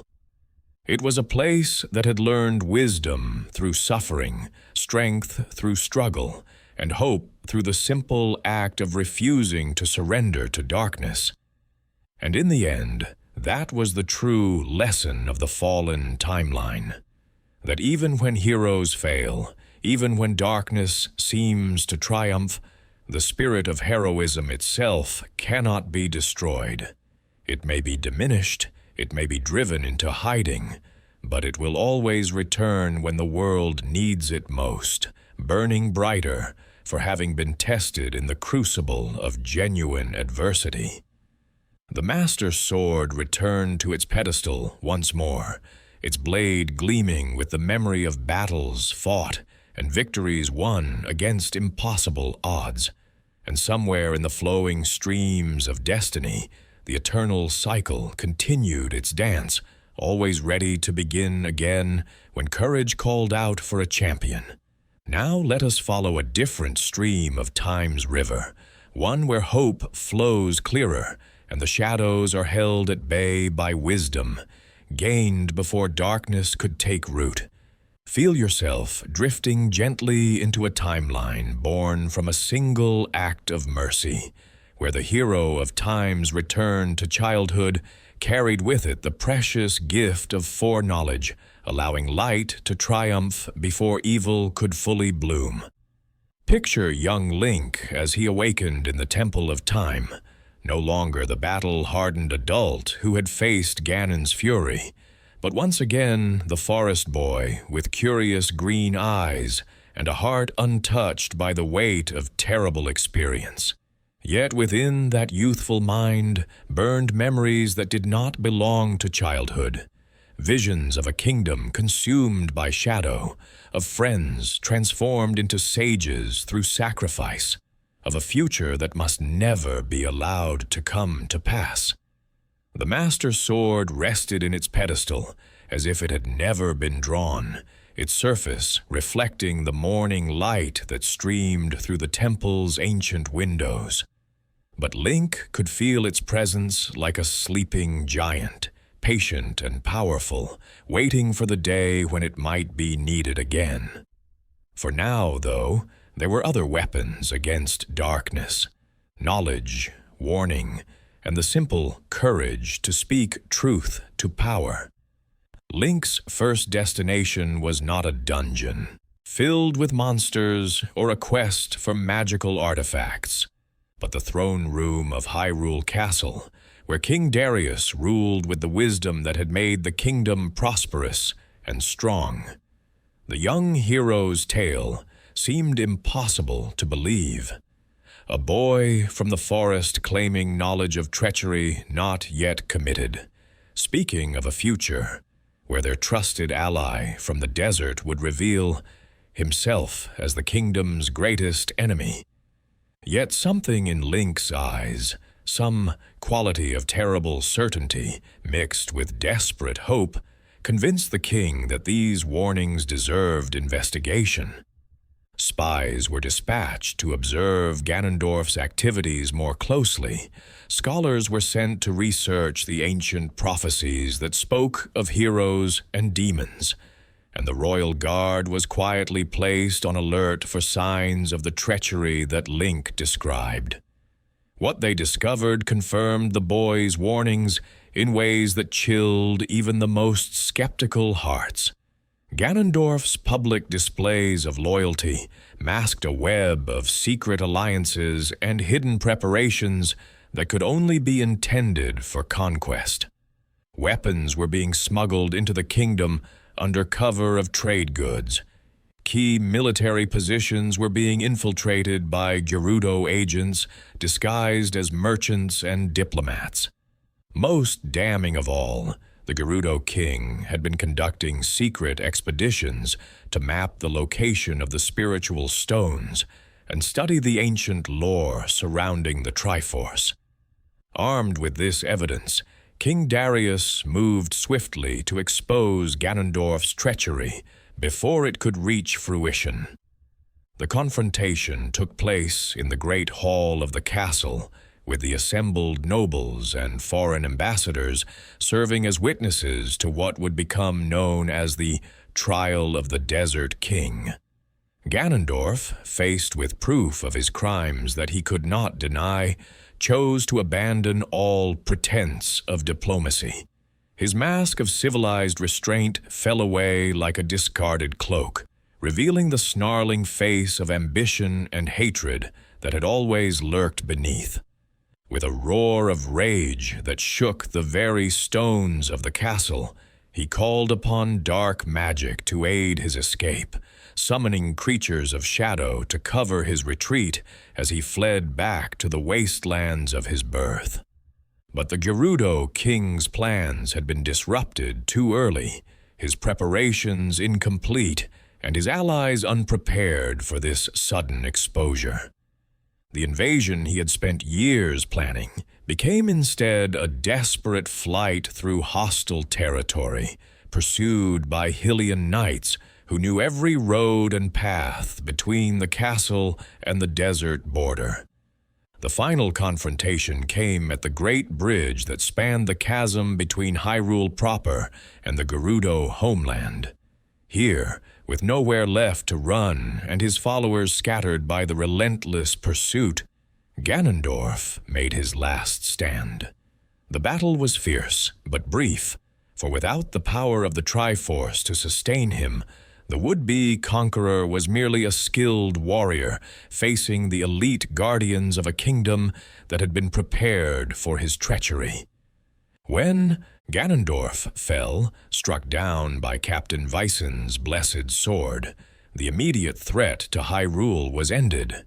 But King Darius, wise in the ways of justice and mercy, decreed that the defeated king should not be executed, but rather imprisoned in a cell deep beneath the castle, where he could contemplate his crimes and perhaps, in time, find redemption for his dark ambitions. This act of mercy would prove to be both wise and terrible, for it meant that Ganondorf's story in this timeline was far from over. The dungeon that held him was warded with the strongest magic the royal sages could weave, but hatred has a way of finding cracks in even the most perfect prison. Over the years that followed, the Gerudo king's resentment festered and grew, fed by the humiliation of his defeat and the bitter knowledge that he had been so close to achieving his dreams of power. Link, meanwhile, found himself in the strange position of being a hero without a quest, a chosen one whose destiny had been fulfilled before it had properly begun. The forest called to him with voices that spoke of simpler times and innocent pleasures, but he could not forget the weight of knowledge he carried, or the certainty that his role in the grand tapestry of fate was far from complete. The Kokiri welcomed him back with joy that was tinged with confusion, for though he appeared to be the same boy who had left them, something fundamental had changed in his spirit. He moved through their eternal childhood like a ghost, participating in their games and joining in their laughter, but always with the air of someone whose heart dwelt partially in another world. It was Saria who understood first, her connection to the forest's ancient wisdom, allowing her to glimpse the truth that Link carried within his young heart. In the sacred forest meadow, where the trees whispered secrets to those who knew how to listen, she spoke to him of burdens that children should not have to bear, and destinies that sometimes required great sacrifice to fulfill. The great Deku, tree, ancient beyond measure and wise in the ways of prophecy, confirmed what Saria had sensed. Link's return to childhood had been a gift, but it was also a responsibility. The timeline had been changed, but not ended. Somewhere in the flowing streams of possibility, other threats stirred, other evils prepared to test the courage of heroes yet to come. The first sign of these new challenges came in the form of dreams that plagued Link's sleep with visions of a land dying under a pale moon. Termina, the tree spirit whispered, a realm that existed alongside Hyrule, but separate from it, where time flowed in strange cycles, and the boundary between dream and reality was thin as morning mist. The path to this parallel world opened through a hollow tree at the edge of the Lost Woods, its trunk concealing a passage that led not to another part of the forest, but to an entirely different dimension. Link's descent through that shadowy tunnel became a fall, through space and time itself, carrying him to a land where familiar faces wore unfamiliar expressions, and where the very sky was dominated by a moon whose grinning face promised nothing but malevolence. Termina was Hyrule's reflection seen in a distorted mirror, a place where the same souls lived different lives, and where the comfortable certainties of home became sources of unease and wrongness. The people looked like those Link knew, but their stories were changed, their fates twisted by the strange laws that governed this twilight realm. At the heart of Termina's troubles was a mask of terrible power, an artifact created by an ancient tribe to contain forces that should never have been given physical form. Majora's Mask was not merely a prison for evil, but a focusing lens that concentrated malevolence into forms so pure they became almost beautiful in their absolute corruption. The imp who wore the mask called himself Skull Kid, and he was both victim and villain of the tragedy that was unfolding in Termina. Once a forest spirit much like those Link had known in his childhood, the Skull Kid had been twisted by the mask's influence until his innocent mischief became a force of genuine destruction. His power was growing with each passing day, fed by the fear and despair of the people below as they watched their moon slowly descend toward the earth in a cosmic dance that could only end in annihilation. But Termina's curse was not one of simple destruction. Time itself had become trapped in a 3-day cycle, endlessly repeating the final hours before the moon's impact. Each dawn brought the same rising sun. Each conversation unfolded according to the same predetermined pattern. Each tragedy played out with mechanical precision. Only Link, protected by the song of time that the princess had taught him in another life, retained his memories across these repetitions. The quest that followed was unlike any that had come before, for it required not just courage and skill, but an almost infinite patience. Link had to learn the rhythms of Termina's trapped existence, mapping out the precise timing of every conversation, every event, every small moment that could be turned to his advantage. He became a student of repetition, finding ways to use the cycle's constraints as tools rather than obstacles. To aid him in this strange quest, Link acquired masks of his own, artifacts that allowed him to take on the forms and abilities of others. The Deku mask let him become one of the plant-like scrubs that lived in the swamplands, while the Goron mask granted him the strength and rolling abilities of the mountain-dwelling rock-eaters. Most profound of all was the Zora mask, which carried within it the spirit of a fallen hero whose own quest had ended in tragedy. Each transformation was both a gift and a burden, for Link found himself not just wearing these masks, but experiencing fragments of the lives they represented. He felt the Deku's connection to the earth and growing things, the Goron's unshakable loyalty to tribe and tradition, the Zora's deep love for music, and the flowing waters of home. These experiences taught him that heroism came in many forms, that courage could be found in the simple act of caring for others as much as in facing down cosmic evils. The 4 temples that held the keys to Termina's salvation were scattered across the land like compass points, each one representing a different aspect of the natural world that the Skull Kid's madness had thrown into chaos. In the southern swamp, the Woodfall Temple rose from poisoned waters where once crystal streams had flowed. The Snowhead Temple in the north was locked in an eternal winter that threatened to freeze all life from the mountains. To the west, the Great Bay Temple lay beneath waves that had been turned toxic by the moon's malevolent influence. And in the east, the Stone Tower Temple reached toward the sky in a twisted parody of the mortal's attempt to touch the divine. Each temple required not just the skills of a warrior, but the wisdom of someone who understood the delicate balance that kept the natural world in harmony. Link had to purify poisoned waters, restore the proper flow of seasons, calm the rage of the ocean itself, and humble the pride of those who thought they could challenge the gods through force alone. The giants he awakened in each temple were ancient guardians of Termina, beings of such immense power that their slumber had kept the land stable for countless generations. But the Skull Kid's madness had bound them with invisible chains, preventing them from acting to save their beloved realm from the descending moon.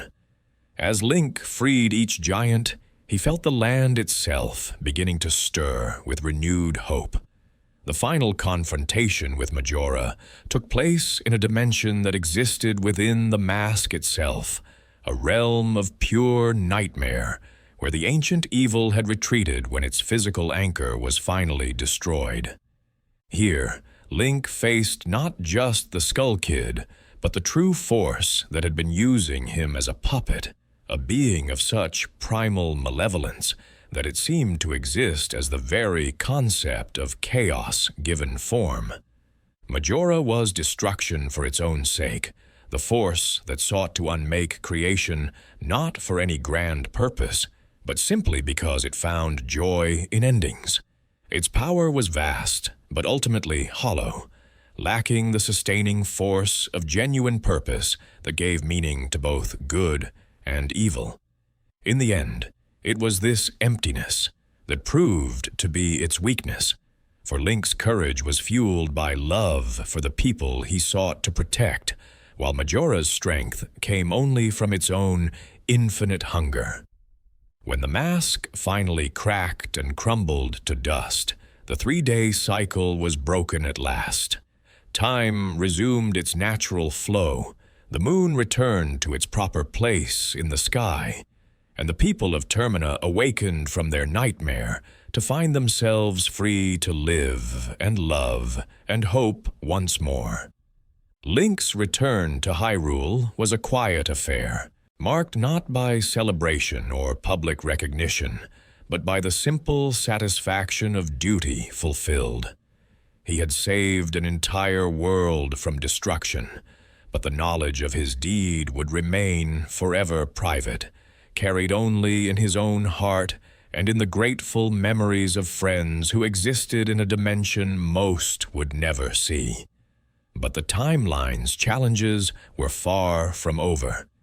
In the years that followed Link's adventure in Termina, the hero grew from boyhood into young manhood, his experiences in the parallel world having taught him depths of wisdom that went far beyond his apparent age.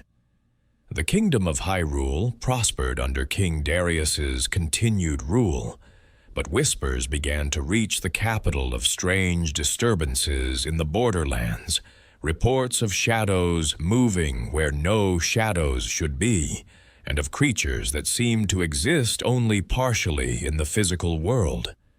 These disturbances centered around a crumbling tower that had stood empty for generations at the very edge of Hyrule's territory.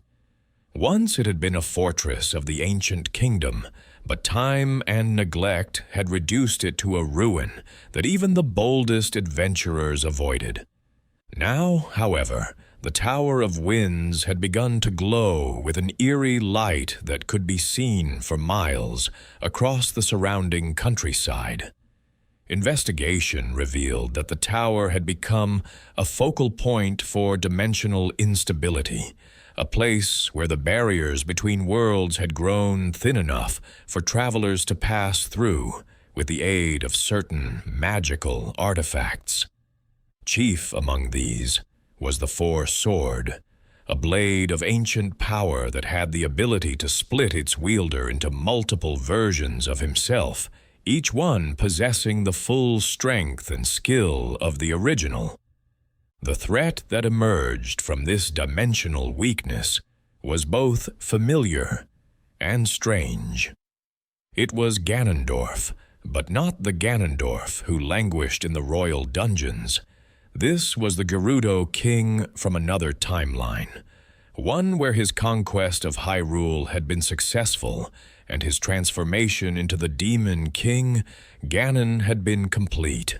Somehow, his essence had found a way to slip between worlds, seeking a new realm to conquer now that his original domain had grown stale with absolute victory.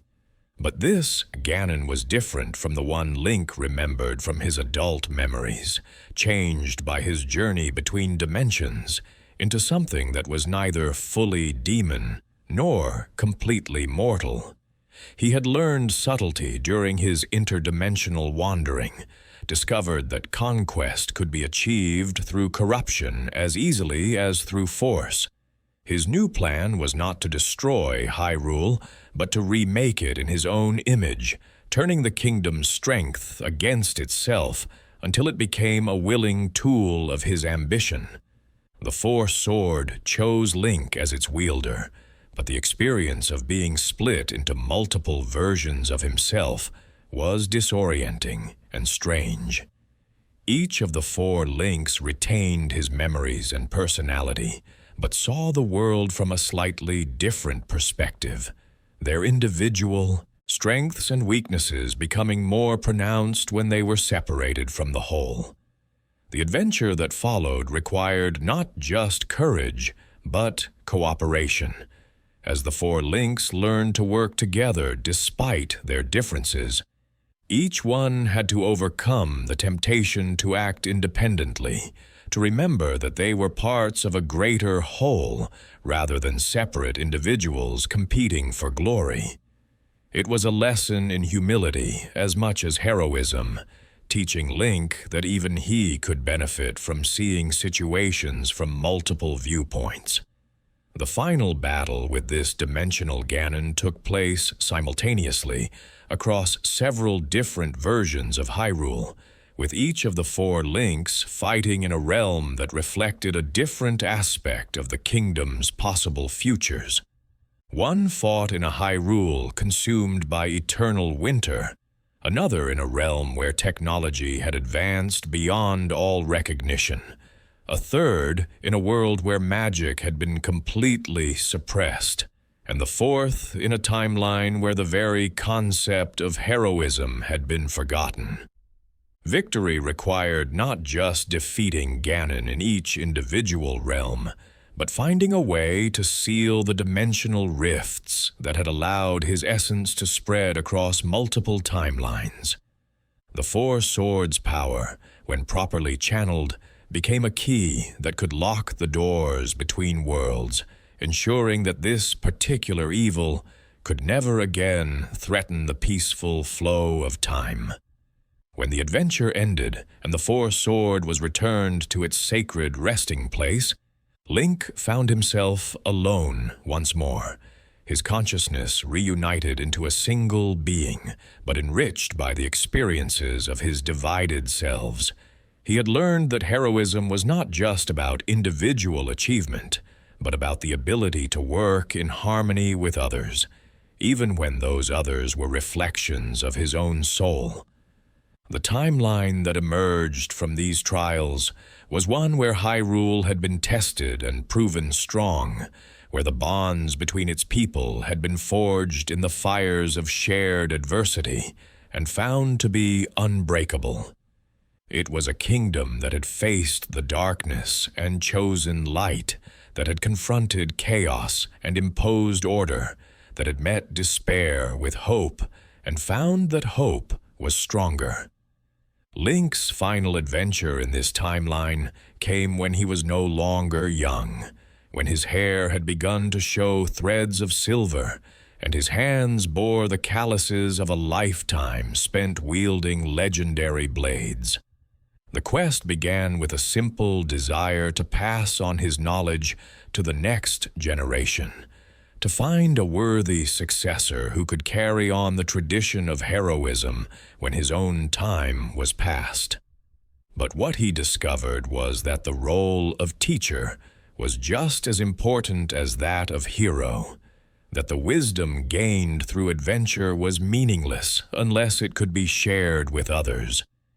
In training the knights who would protect Hyrule in the years to come, Link found a different kind of fulfillment, one that came not from personal achievement, but from seeing others grow strong and capable under his guidance.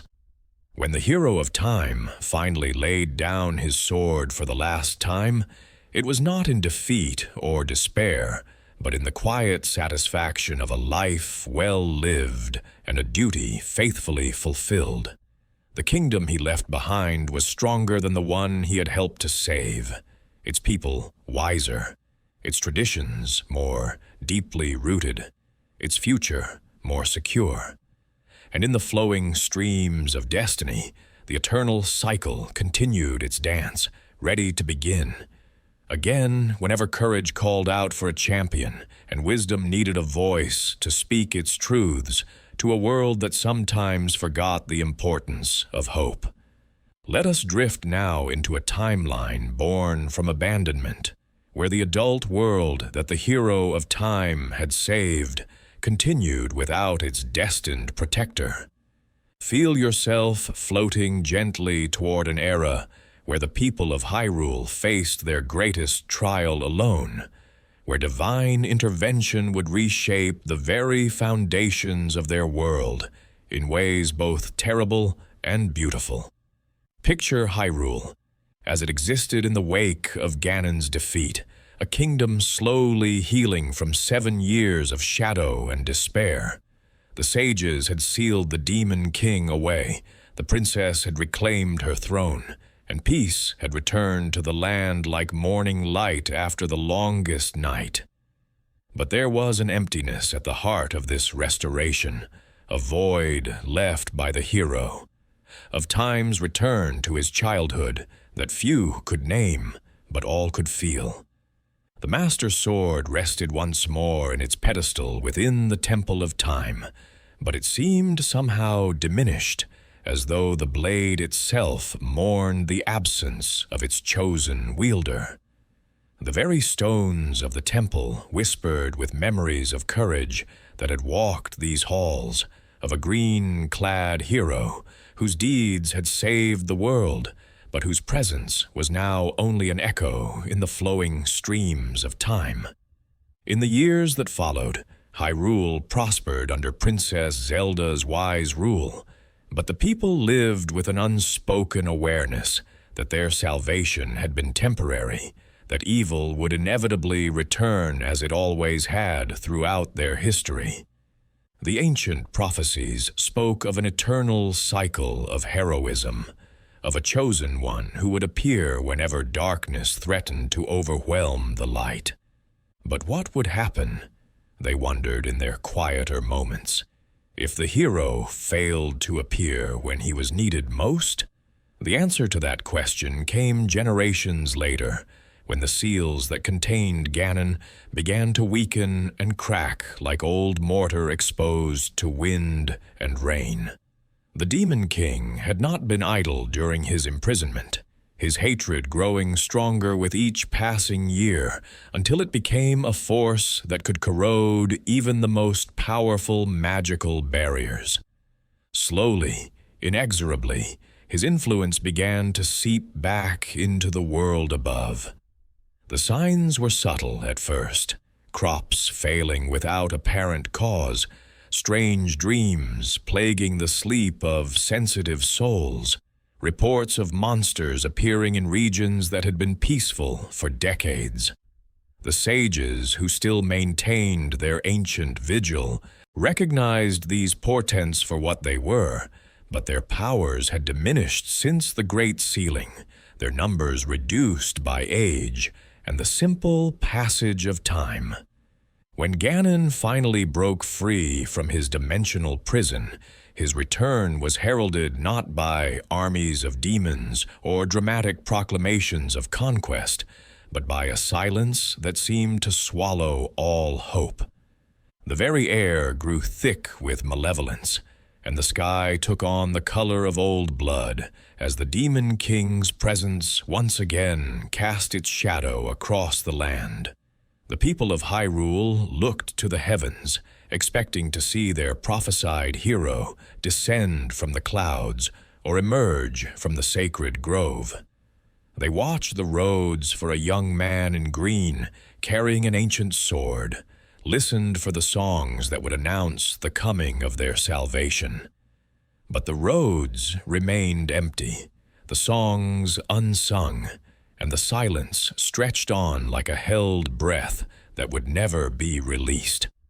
In their desperation, the remaining sages and the wisest scholars of the kingdom searched through every prophecy, every ancient text, every fragment of lore that might contain some alternative solution to their plight. They found references to contingencies that the goddesses had prepared for exactly this situation.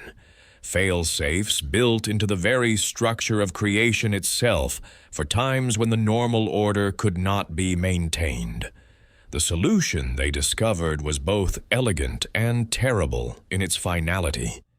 If the people of Hyrule could not be saved by a hero, then they would be saved by the goddesses themselves, even if that salvation required the ultimate sacrifice. The golden goddesses, it was written, had the power to cleanse their creation entirely, to wash away all corruption, and begin anew with pure water that would cover the earth from mountain peak to valley floor. The great flood, when it came, was not the violent deluge of divine wrath that some had expected, but rather a gentle rising of waters that seemed to come from everywhere at once. Springs that had run clear for millennia suddenly began to flow with increasing volume. Rain fell in patterns that defied natural law, each drop carrying within it the essence of divine will. The very air grew heavy with moisture that tasted of salt and sorrow and infinite compassion. King Daphne's Nohansen. Hyrule, the last monarch of the ancient kingdom, understood what was happening before any of his advisors could grasp the magnitude of the change that was unfolding.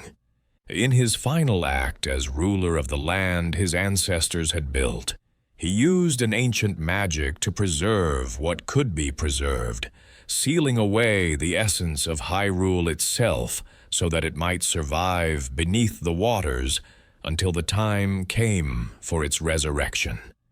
The highest peaks of Death Mountain and the tallest spires of Hyrule Castle became islands in an endless ocean, the only visible reminders of the kingdom that lay sleeping beneath the waves.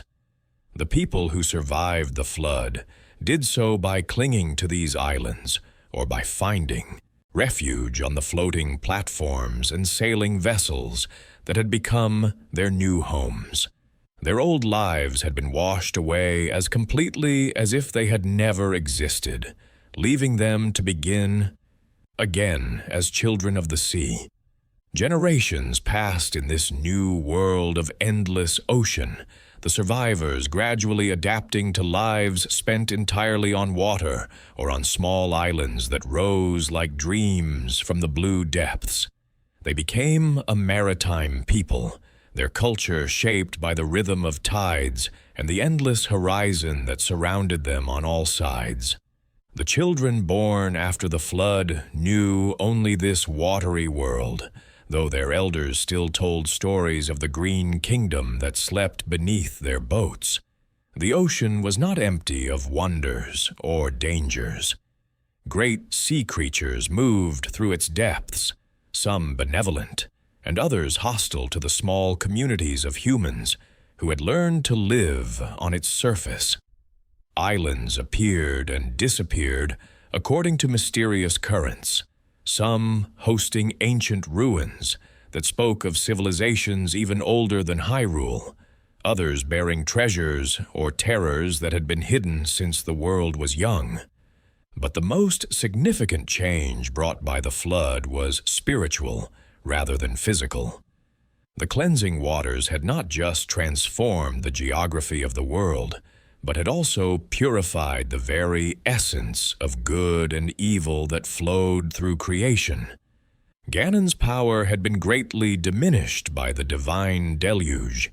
His connection to the physical realm weakened to the point where he could no longer manifest his will directly upon the world.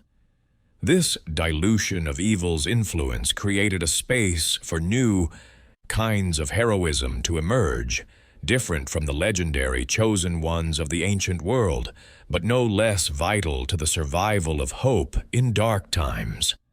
The scattered communities of the Great Sea began to produce their own defenders, sailors, and fishermen who took up arms against the pirates and monsters that threatened their floating homes. It was into this world that a new Link was born, not in the deep forests of an ancient kingdom, but on a small island where the wind carried salt and the sound of seabirds filled the air from dawn to dusk. Outset Island was one of countless tiny communities that dotted the Great Sea, its people living simple lives centered around fishing and the small trade that could be conducted between neighboring islands.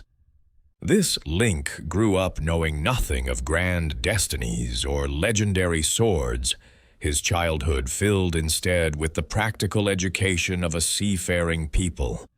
He learned to read the wind and weather, to navigate by stars that reflected in dark water, to respect the ocean's power while finding joy in its endless moods and movements.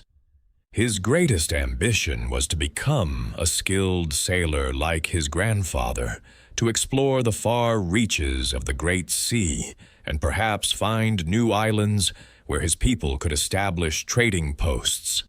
But destiny has a way of finding its chosen vessels regardless of their personal plans or desires.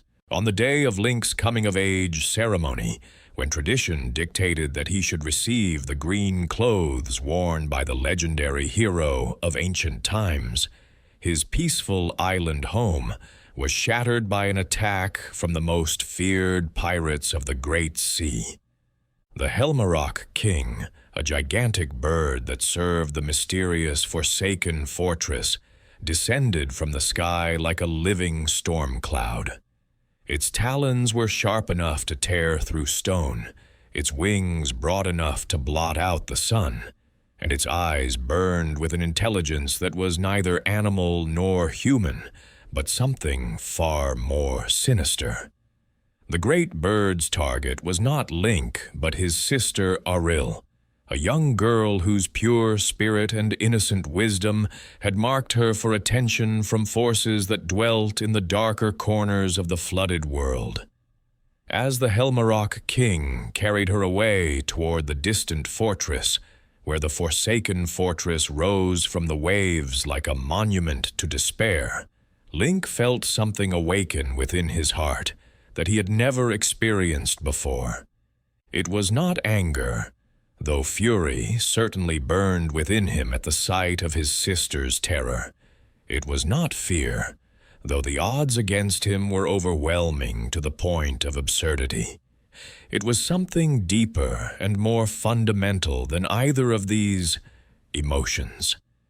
It was the recognition of a duty that transcended personal safety or rational calculation, the understanding that some things were worth any sacrifice to protect. The boat that carried Link away from Outset Island was a miracle of ancient craftsmanship, the king of red lions, whose true nature would not be revealed until much later in the hero's journey. For now, it was simply a vessel that responded to Link's will with uncanny precision, cutting through the waves as though it were an extension of his own body rather than a separate craft. The Great Sea that spread before Link was vast beyond imagination, its waters hiding secrets that reached back to the very beginning of the world. Islands rose from the depths like the scattered pieces of a puzzle, each one holding fragments of the story that would need to be assembled before the true scope of the crisis could be understood. Dragon Roost Island, where the Rito people had built their eyrie among volcanic peaks that still breathed fire into the sky. These bird-like beings were the descendants of the Zora, transformed by the flood into creatures who could soar above the waves rather than swim beneath them. Their culture had adapted to their new forms, but they carried within their songs memories of the flowing rivers and crystal streams that their ancestors had called home. Forest Haven, where the great Deku tree's descendant watched over the last surviving Koroks, tiny forest spirits who tended to the few plants that could grow in the salt-soaked soil of the scattered islands. These gentle beings carried seeds of hope across the ocean, planting them wherever conditions might allow new growth to take root in the endless blue. The Forsaken, fortress itself rising from the waves like a monument to everything that had gone wrong with the world. Its black stones seemed to absorb light rather than reflect it, and its towers reached toward the sky like accusing fingers pointing at the gods who had allowed such evil to exist. Within its walls, the last remnant of Ganondorf's power had taken refuge, sustained by stolen life force and ancient hatred. But the fortress was not Ganondorf's true stronghold, merely a way station where he gathered power for his ultimate goal. Deep beneath the waves, in the sunken ruins of Hyrule Castle, the true scope of his plan was slowly being revealed. The King of Evil had discovered that the flood had not destroyed the Triforce, but had merely hidden it beneath the protective waters, waiting for someone with the will and power to claim it. Link's quest became a race against time, as he worked to gather the power needed to descend to the ocean floor and confront Ganondorf in the very heart of the drowned kingdom. The Master Sword waited for him in the ruins of the Temple of Time, its blade dim but unbroken, still carrying within its steel the prayers and hopes of the sages who had forged it in ages past. But the sword alone was not enough to face the concentrated evil that had been building in the depths for generations. Link needed allies, needed the wisdom of those who remembered the old ways and the courage of those who had learned new ones. He found both in the most unexpected places. In Tetra, the pirate captain whose fierce independence masked a royal heritage she had never known, and in the King of Red Lions, whose true identity as the last king of Hyrule had been hidden by transformation. Magic for longer than most islands had existed above the waves. The descent to Hyrule Castle was like traveling through time itself, each fathom deeper, taking Link further into a past that had been preserved in perfect detail by the protective waters.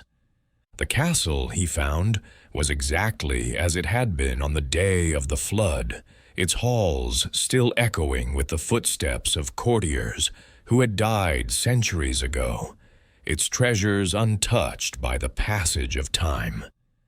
But this preservation was also a trap, for Ganondorf had used the castle's timeless nature to strengthen his own connection to the ancient power that had once made him a king of the desert. When Link finally confronted him in the throne room, where he had once sworn false oaths of loyalty, the King of Evil was more dangerous than he had ever been, his form wreathed in shadows that seemed to drink the very light from the Master Sword's blade. The battle that followed was fought not just with weapons, but with will itself, each combatant drawing upon sources of power that reached back to the very foundations of creation. Link fought with the courage of all the heroes who had come before him, his blade singing with the harmonies of courage, wisdom, and power, held in perfect balance.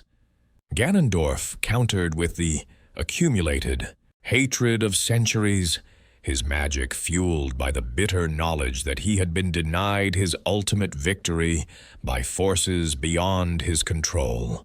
But in the end, it was not Link's sword that delivered the killing blow, but the wisdom of King Daphne's, who had waited beneath the waves for this moment with patience that exceeded even the endurance of stone. When the completed Triforce finally responded to a wish made with pure intent, it was not Ganondorf's desire for dominion that it granted, but the king's prayer for hope to triumph over despair. The castle shuddered as divine power flowed through its ancient stones, washing away the corruption that had taken root in its deepest foundations. Ganondorf's scream of rage and disbelief echoed through the depths as he felt his connection to the power that had sustained him, finally severed, leaving him mortal and vulnerable before the blade that would end his threat forever. As the waters began to recede and new land started to emerge from the depths, Link and Tetra found themselves standing on the shore of a world that was neither the old Hyrule nor the endless ocean, but something entirely new. The Great Sea had given birth to a realm of possibilities, where the wisdom of the past could guide the creation of a better future.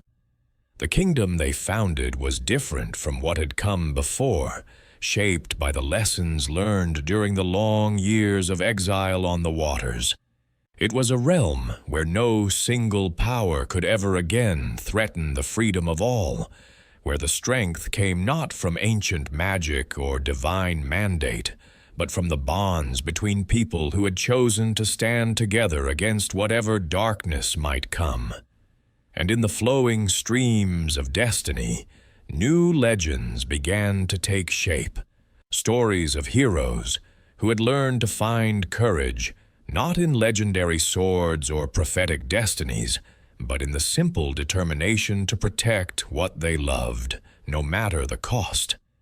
The eternal cycle continued its dance, but now it moved to rhythms that spoke of hope, reborn from the depths of apparent defeat, of light that had learned to shine even brighter for having been tested in the deepest darkness. The ocean sang with new voices, the wind carried new songs, and somewhere in the distance, new islands rose from the waves where new adventures would begin when the world was ready for them. Let us drift now through the deepest currents of time's river, floating toward an era so distant that the very meaning of legend has been transformed by the weight of accumulated centuries. Feel yourself moving beyond the familiar patterns of heroism and prophecy, into a time when the three great streams of destiny have somehow merged once more into a single flow, carrying with it echoes of all that has come before. Picture a Hyrule that exists at the very edge of myth and memory, where 10,000 years have passed since the last hero walked the green hills and valleys of the kingdom.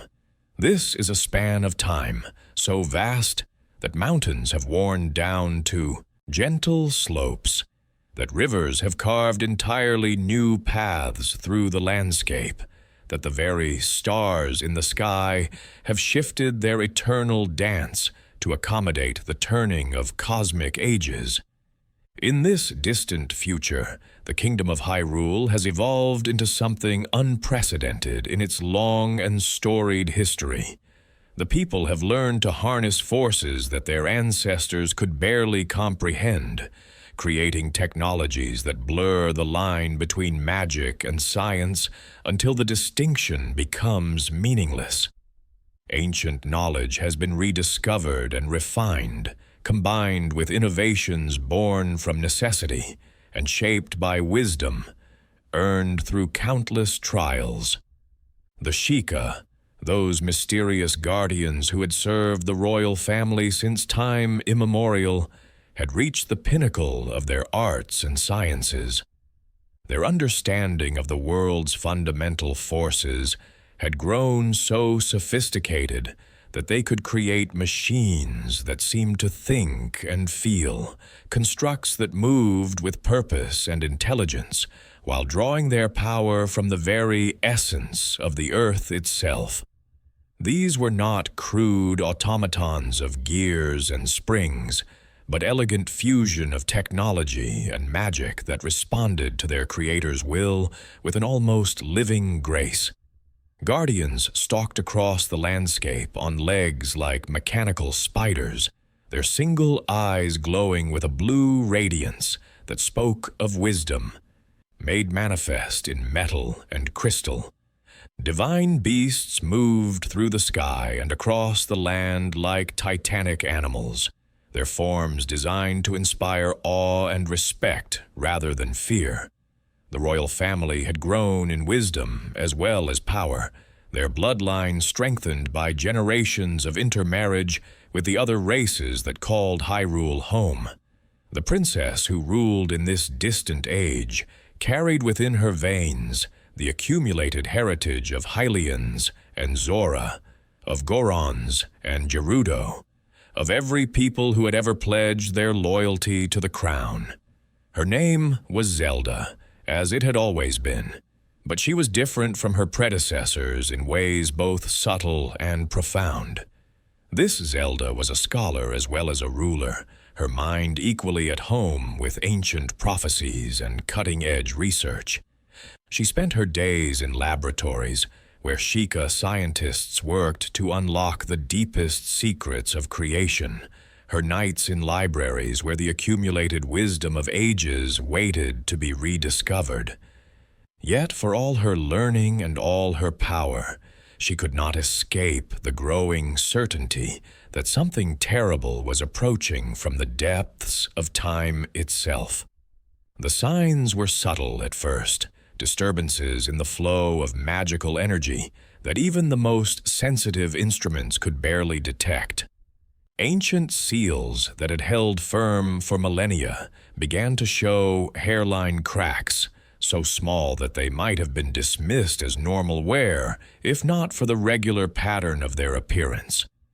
Deep beneath Hyrule Castle, in chambers that had been sealed since the kingdom's founding, something stirred with the patience of geological ages. Calamity Ganon was unlike any incarnation of evil that the kingdom had faced before. This was not the ambitious Gerudo king seeking power, nor the demon-possessed sorcerer spreading corruption, nor even the beast-like Ganon driven by pure hatred. This was malevolence, refined by time and repetition into its most essential form, a force of destruction that had learned to shed every unnecessary aspect of personality and motivation. 10,000 years ago, this calamity had last threatened the kingdom, and it had been defeated through the combined efforts of the ancient Sheikah technology and a hero whose name had been lost to the mists of time. The battle had been so terrible that the very landscape still bore scars from the conflict, deep chasms and twisted formations that spoke of powers beyond mortal comprehension, clashing in struggles that shook the foundations of the world. The victory had been complete but costly, requiring sacrifices that the survivors had been reluctant to record in their histories. The Sheikah technology that had proved so effective against the calamity was viewed with suspicion by those who had witnessed its terrible potential, leading to a schism that divided the ancient guardian tribe into those who embraced progress and those who chose to live in harmony with simpler ways. But the defeat of Calamity Ganon had not destroyed it, merely scattered its essence across the dimensional barriers that separated the physical world from the realm of pure malevolence. Like water seeping through stone, this dispersed evil had slowly gathered itself once more, growing stronger with each passing century until it was ready to manifest again in the world above. The prophecies spoke of a cycle that repeated every 10,000 years, a cosmic rhythm that governed the ebb and flow of ultimate good and evil. They described signs that would herald the calamity's return, blood moons that bathed the world in crimson light, ancient technology awakening without apparent cause, disturbances in the spiritual realm that sensitive souls could feel like pressure changes before a storm. Princess Zelda recognized these signs for what they were, but knowledge alone was not enough to prepare for what was coming. The Sheikah technology that had saved the kingdom before had been largely dismantled or hidden away, its creators scattered to the winds by political upheavals that had occurred in the peaceful centuries following the last great victory. The divine beasts slumbered in distant corners of the kingdom, their pilots long dead and their operating principles half forgotten. Worst of all, there was no sign of the hero, whose coming had been foretold in every version of the ancient prophecy. The legends spoke of a young man who would appear in the kingdom's darkest hour, bearing the spirit of courage that had saved Hyrule time and again throughout its long history. But as the signs of the calamity's approach grew stronger with each passing day, the roads remained empty of green-clad saviors, and the Master Sword continued to rest undisturbed in its ancient pedestal. The search for this missing hero became Princess Zelda's obsession, driving her to explore every corner of the kingdom in hopes of finding the one person who could help her face the approaching darkness. She visited remote villages where old families maintained traditions that reached back to the kingdom's founding, seeking bloodlines that might carry the genetic memory of heroism. She consulted with sages and scholars, poring over genealogies and prophecies for any clue that might reveal where the hero could be found. But it was not in dusty libraries or ancient shrines that destiny chose to reveal itself. Instead, the hero appeared in the most ordinary of circumstances, a young knight in the royal guard, whose only distinguishing feature was an almost supernatural skill with weapons and a quiet courage that seemed to burn like a steady flame within his chest. Link had grown up in the shadow of Hyrule Castle, the son of a family that had served the crown for generations in roles both humble and heroic. His father had been a knight, his grandfather a blacksmith who had forged weapons for the royal armory, his ancestors reaching back through an unbroken line of loyal service that stretched to the very founding of the kingdom. But there was nothing obviously legendary about this young man who moved through the castle corridors with the easy confidence of someone who had grown up among its stones and shadows. He was skilled, certainly, perhaps the finest swordsman of his generation, but skill alone did not make a hero. It was only when Princess Zelda began to spend time in his company, drawn by an instinct she could not fully understand, that the truth of his nature began to reveal itself. The Master Sword recognized him before anyone else did, its blade humming with anticipation whenever he drew near the chamber where it waited. Ancient artifacts responded to his presence in ways that baffled the scholars who studied them, glowing with inner light or revealing hidden functions that had remained dormant for centuries. Most tellingly of all, the Sheikah slate that Princess Zelda had discovered in the ruins of an ancient shrine bonded with him instantly, its crystalline surface coming alive with symbols and functions that no amount of scholarly research had been able to activate. The revelation of Link's true nature came just in time, for the signs of Calamity Ganon's approach were multiplying with terrifying speed. The divine beasts had awakened from their long slumber, their massive forms moving across the landscape as they took up positions around the kingdom's borders. 4 champions had been chosen to pilot these ancient machines, each one representing the finest warrior that their respective peoples could offer.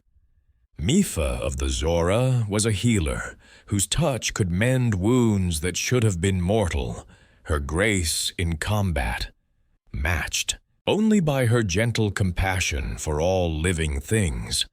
Daruk of the Gorons possessed strength that could shatter mountains, and a laugh that could lift spirits even in the darkest hours. Revali of the Rito soared through the skies with unmatched skill, his arrows never missing their mark, no matter how impossible the shot might seem. Urbosa of the Gerudo commanded lightning itself, her presence on the battlefield like a force of nature given human form. These 4 champions worked alongside Princess Zelda and Link to prepare Hyrule for the coming battle, their combined efforts focusing on reactivating the Guardian network that had proved so effective in the ancient war.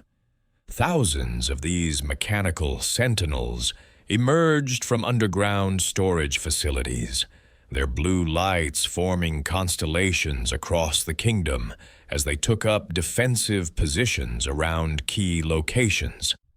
The plan was elegant in its simplicity. When Calamity Ganon emerged from the depths beneath Hyrule Castle, it would be met by a coordinated assault from the divine beasts, while the Guardian army prevented its minions from spreading chaos across the kingdom. Link would engage the Calamity directly with the Master Sword, while Princess Zelda used her inherited power to weaken the ancient evil's connection to the physical realm. But Calamity Ganon had learned from its previous defeat, and its return was not the straightforward emergence that the defenders had prepared for. Instead of manifesting as a single, powerful entity, the Calamity revealed its true nature as a force of corruption that could infect and control the very technology that had been arrayed against it. The Guardian army turned against its masters in a single, coordinated moment of betrayal, their blue lights shifting to malevolent orange as thousands of mechanical protectors became instruments of destruction. The divine beasts, those mighty symbols of the kingdom's power, became prisons for their pilots as the Calamity's influence penetrated their control systems and turned them into weapons aimed at the heart of Hyrule itself. The battle that followed was not the glorious victory that had been envisioned, but a desperate fighting retreat as everything the kingdom had built to protect itself became part of the threat. Link found himself not leading a coordinated assault, but fighting alone against impossible odds, his sword carving paths through hordes of corrupted guardians, while the sky burned with the light of ancient weapons turned against their creators. Princess Zelda watched in horror as her champions fell one by one, their voices crying out across the telepathic network that connected them even as their divine beasts became monuments to the Calamity's terrible cunning. Mifa's grace could not save her from the corruption that infected Va Ruta from within. Daruk's strength was meaningless against an enemy that turned his own weapons against him. Revali's skill could not protect him when Va Medo's controls responded to the Calamity's will instead of his own. Urbosa's lightning was swallowed by the darkness that consumed Va Naboris.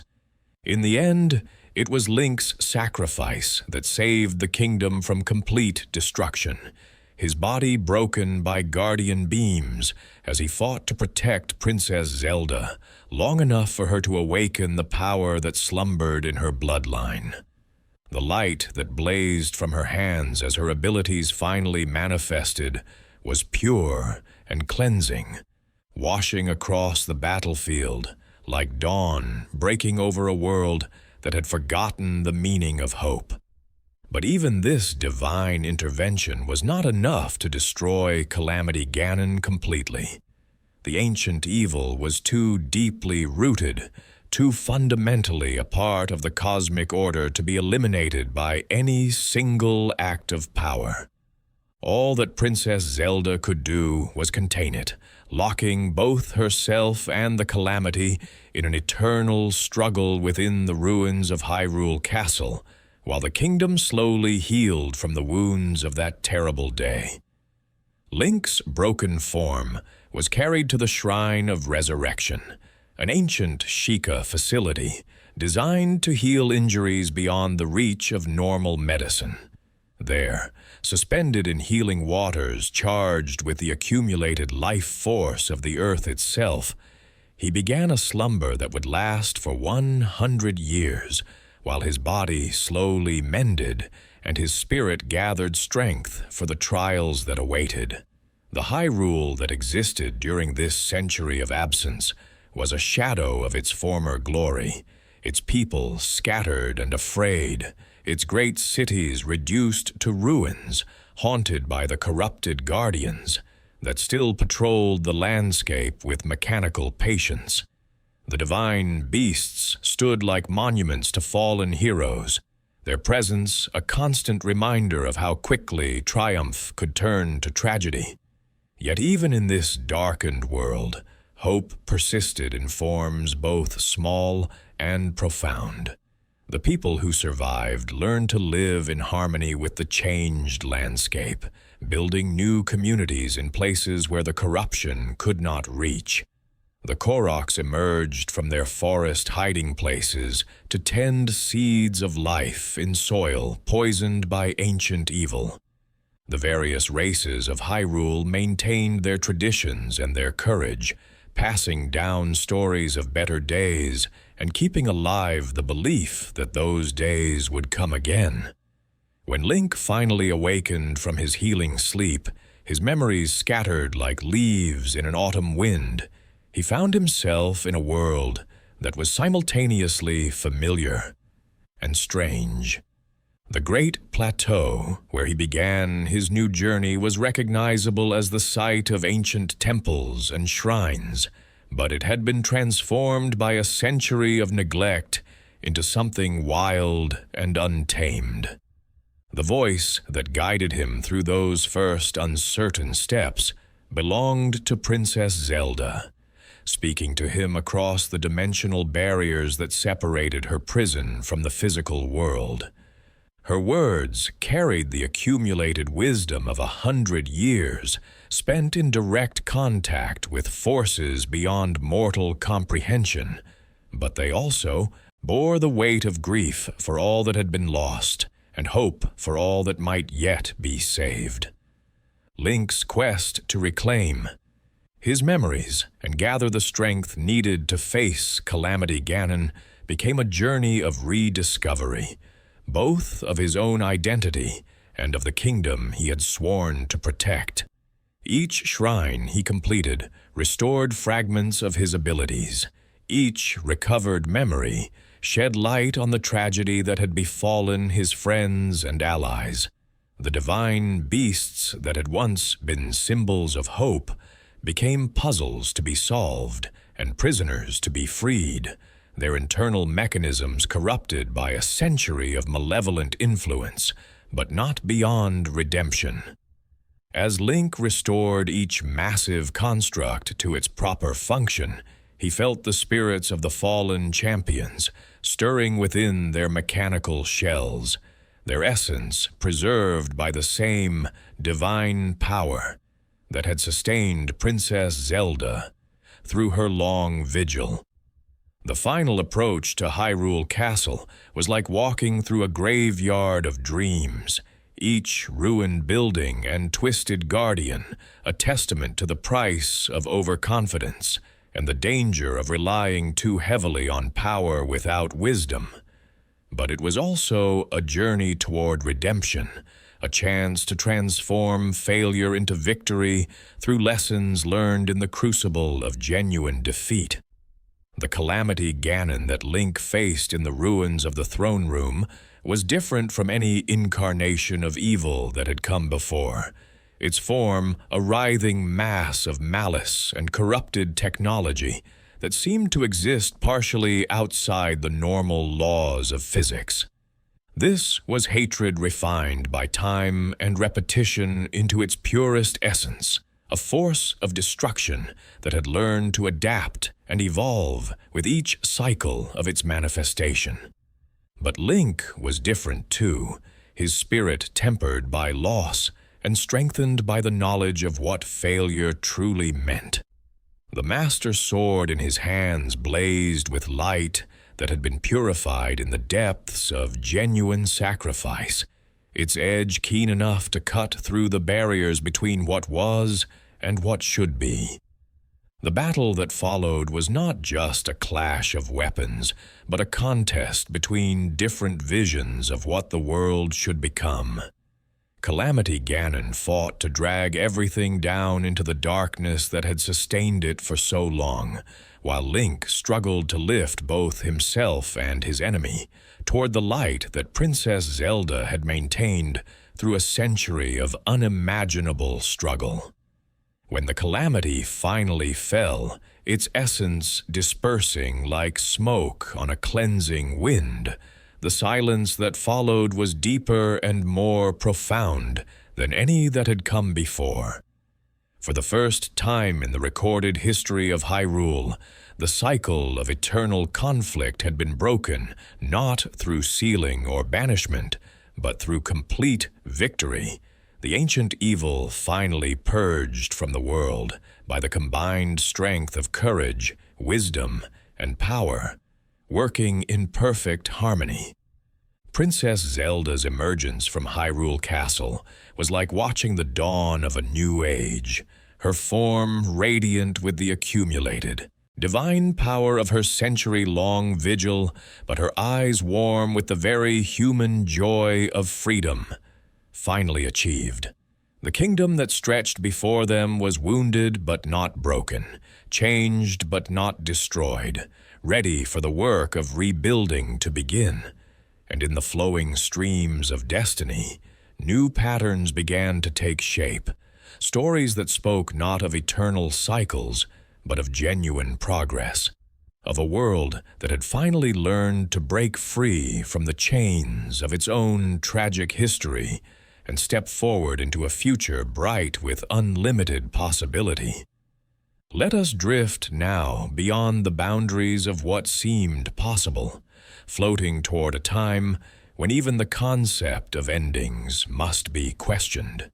Feel yourself moving through currents of destiny that flow deeper than any that have come before, carrying us toward mysteries that challenge the very foundations of what we thought we understood about heroes, legends, and the eternal dance between light and darkness. Picture Hyrule as it exists in the wake of Calamity Ganon's final defeat, a kingdom slowly awakening from a nightmare that had lasted far longer than anyone should have been asked to endure.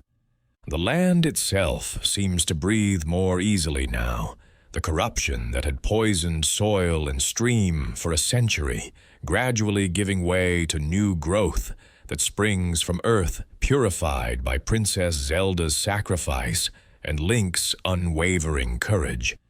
But even as the people celebrate their freedom and begin the long work of rebuilding their scattered communities, sensitive souls among them begin to notice subtle signs that all is not quite as peaceful as it appears.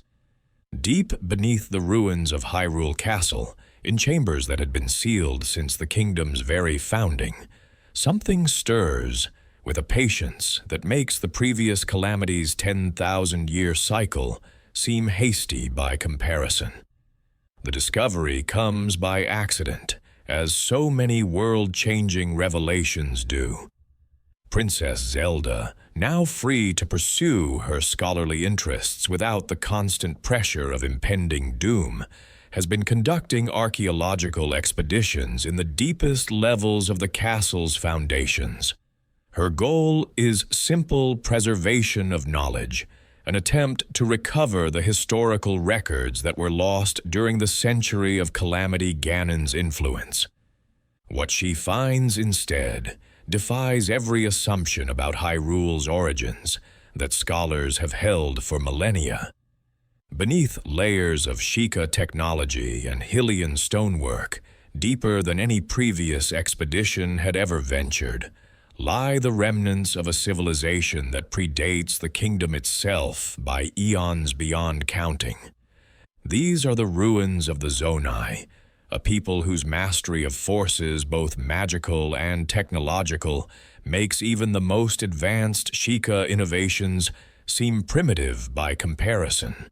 The architecture that emerges from the excavation is unlike anything in the known world, its flowing lines and impossible geometries suggesting minds that thought in patterns fundamentally different from those of any race that currently walks Hyrule's surface. The very stones seem to hum with latent energy, their crystalline structures resonating with harmonics that speak of power sources that have been waiting in dormancy for longer than mountains have stood. But most disturbing of all is what Princess Zelda and her team discover in the deepest chamber of this ancient complex. There, suspended in a web of Zonai technology, so advanced that its purpose can only be guessed at, hangs the mummified form of a figure that radiates malevolence even in apparent death. The preservation is so perfect that every detail of clothing and jewelry remains intact, and the face that stares blindly from beneath desiccated skin is unmistakably that of Ganondorf himself. This is not the beast-like Calamity Ganon that Link defeated, nor any other incarnation of evil that the kingdom has faced in its recorded history. This is the original source, the first Ganondorf, the Gerudo king whose initial crimes had set the eternal cycle of conflict into motion countless ages ago. But how he came to be here, in ruins that predate his known existence, and what force could have bound him in this state of living death, are mysteries that chill even Zelda's scholarly heart. The answer, when it finally reveals itself, rewrites everything that anyone thought they knew about the nature of time and destiny in Hyrule. The Zonai had not simply been another ancient civilization that had risen and fallen in the kingdom's prehistory. They had been masters of temporal manipulation, beings whose understanding of causality and chronology had allowed them to move through time as easily as others moved through space. It was they who had first encountered Ganondorf in his prime, not as the weakened echo that had repeatedly threatened the kingdom, but as the full manifestation of his power and malice. The battle that had followed was not merely a conflict between good and evil, but a war across multiple timelines, a struggle that raged through past and future simultaneously, as each side sought to gain advantage by altering the very foundations of history itself. The Zonai's victory had come at a price that even their advanced understanding could barely comprehend. To contain Ganondorf's true form, they had been forced to sacrifice not just their own lives, but their entire existence as a temporal entity, binding themselves and their prisoner in a pocket of suspended time that would remain stable only as long as certain cosmic conditions continued to hold. But time, as the Zonai had learned too late, is not a river that can be dammed indefinitely. The pressures that build behind such barriers eventually become too great for even the most sophisticated technology to contain. The upheavals caused by Calamity Ganon's defeat had destabilized the ancient seals, and now cracks were beginning to appear in the temporal prison that had held the original source of evil for longer than recorded history could measure. The signs of this Emerging crises are subtle at first, visible only to those who know what to look for. Fluctuations in the flow of magical energy that follow patterns too complex for coincidence. Ancient ruins throughout the kingdom beginning to glow with inner light that has been dormant since the world was young. Reports from travelers of seeing familiar landmarks in impossible locations, as though the very geography of Hyrule is beginning to shift and blur. Most ominous of all are the islands that begin to appear in the sky above the kingdom, great masses of stone and earth that float serenely through the clouds as though gravity holds no dominion over them.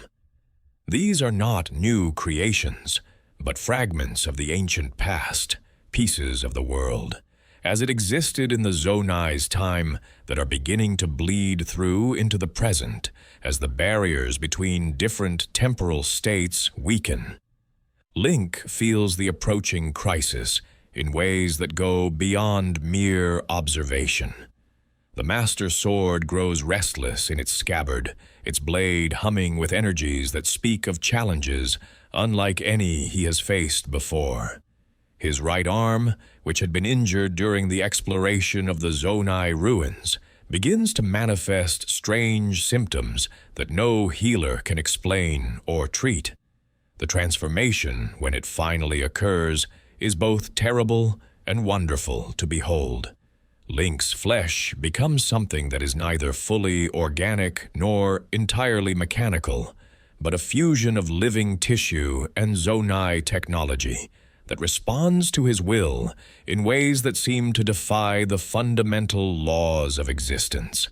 His new arm can reshape itself according to his needs, becoming a tool for construction or destruction, a conduit for energies that bridge the gap between magic and science.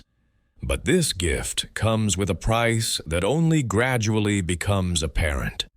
The same technology that grants Link unprecedented abilities is also slowly altering his fundamental nature, making him into something that is no longer entirely human.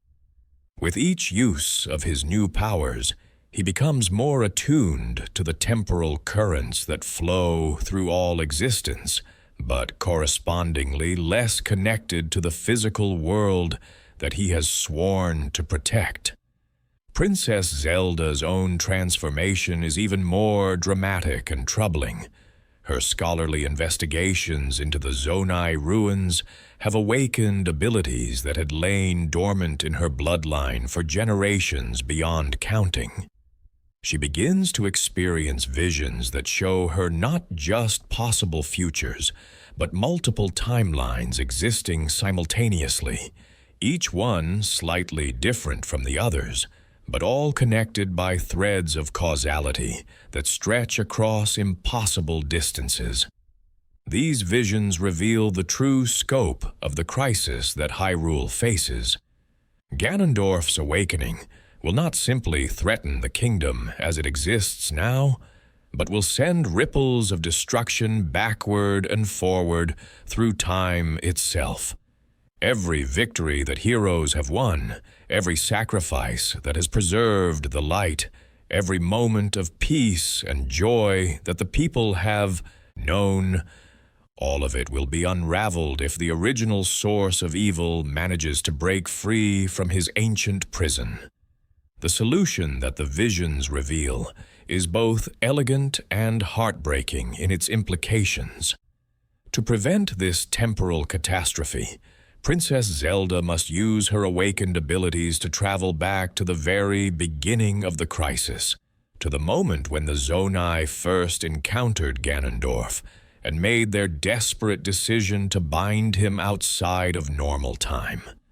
Only by adding her power to theirs at that crucial instant can the seal be made strong enough to hold indefinitely. But such a journey is not without cost.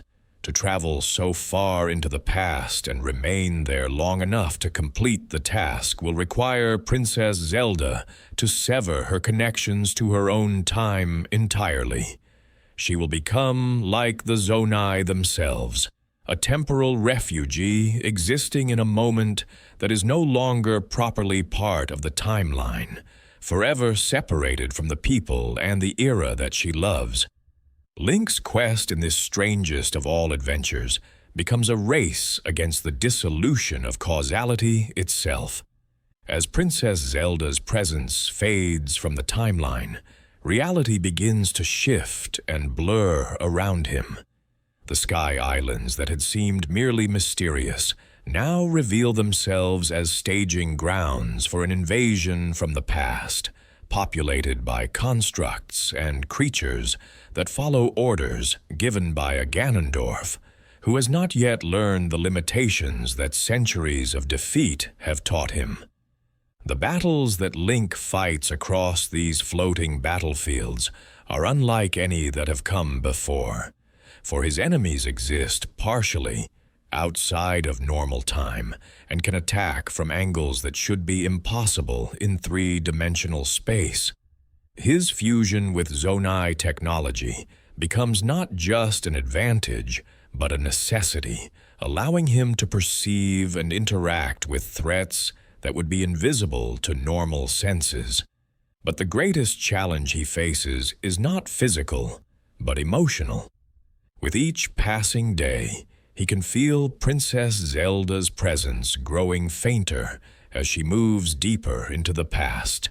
Their connection, which had sustained him through the darkest moments of his previous quest, becomes stretched across impossible distances until it exists more as memory than reality.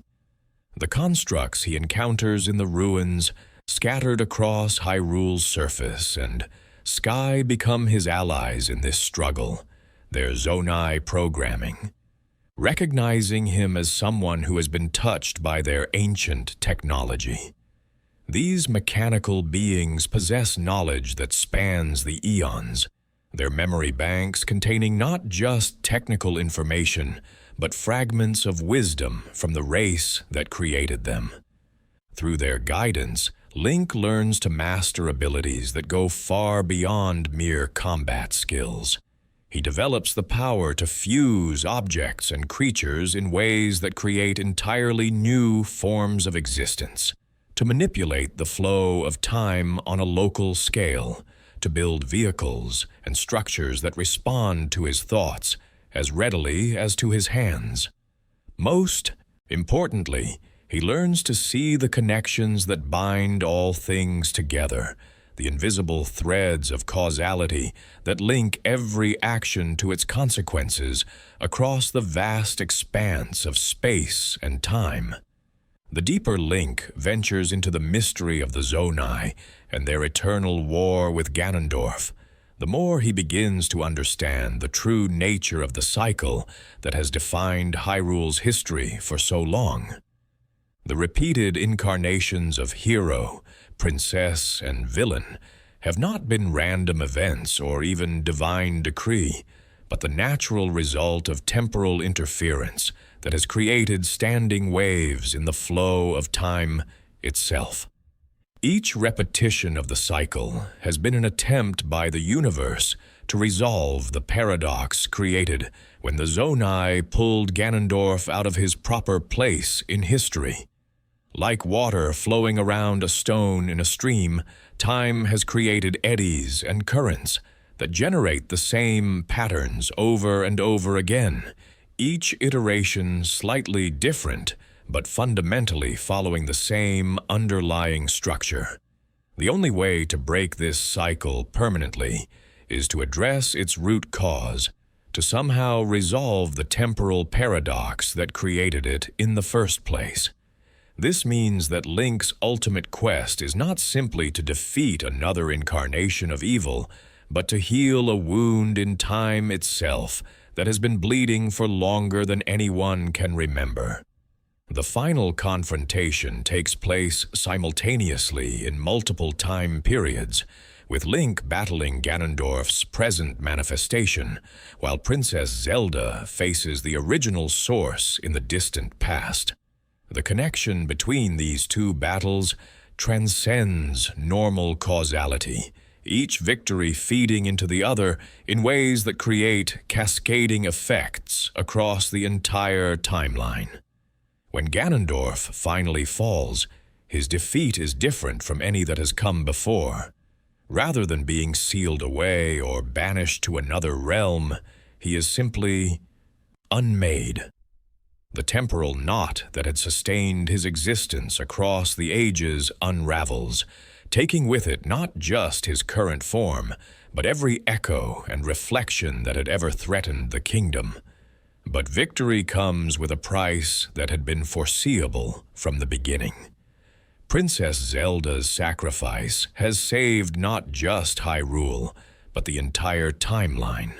But she herself remains lost in the depths of the past, her existence preserved only in the memories of those who loved her. The kingdom that emerges from this final crisis is safe in ways that it has never been before, but it is also subtly diminished by the absence of someone whose wisdom and courage had helped define what it meant to be Hylian. Link finds himself in the strange position of being the only person who fully remembers what has been lost, the sole witness to a sacrifice that by its very nature must remain largely unrecorded. The Master Sword rests peacefully in its pedestal, its surface calm for the first time in recorded history. The ancient ruins scattered across the kingdom begin to show signs of new life, their Zonai technology slowly adapting to serve purposes of creation rather than destruction. New settlements spring up around the sky islands that have been permanently anchored to the surface, their inhabitants learning to live in harmony with technologies that had once seemed impossible to understand. The various races of Hyrule begin to explore forms of cooperation that go beyond their traditional alliances, inspired by examples of unity that transcend the boundaries between past and present. And somewhere in the flowing streams of possibility, new stories begin to take shape.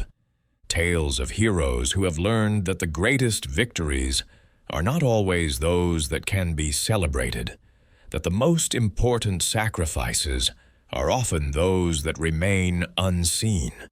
Stories of a kingdom that has finally learned to build its future on foundations stronger than the simple repetition of ancient patterns. The eternal cycle has ended at last, not through the defeat of evil, but through the healing of the wounds that evil had carved in the very structure of time. The age that follows is one of genuine possibility, where the people of Hyrule can finally write their own destiny without being bound by the weight of predetermined patterns.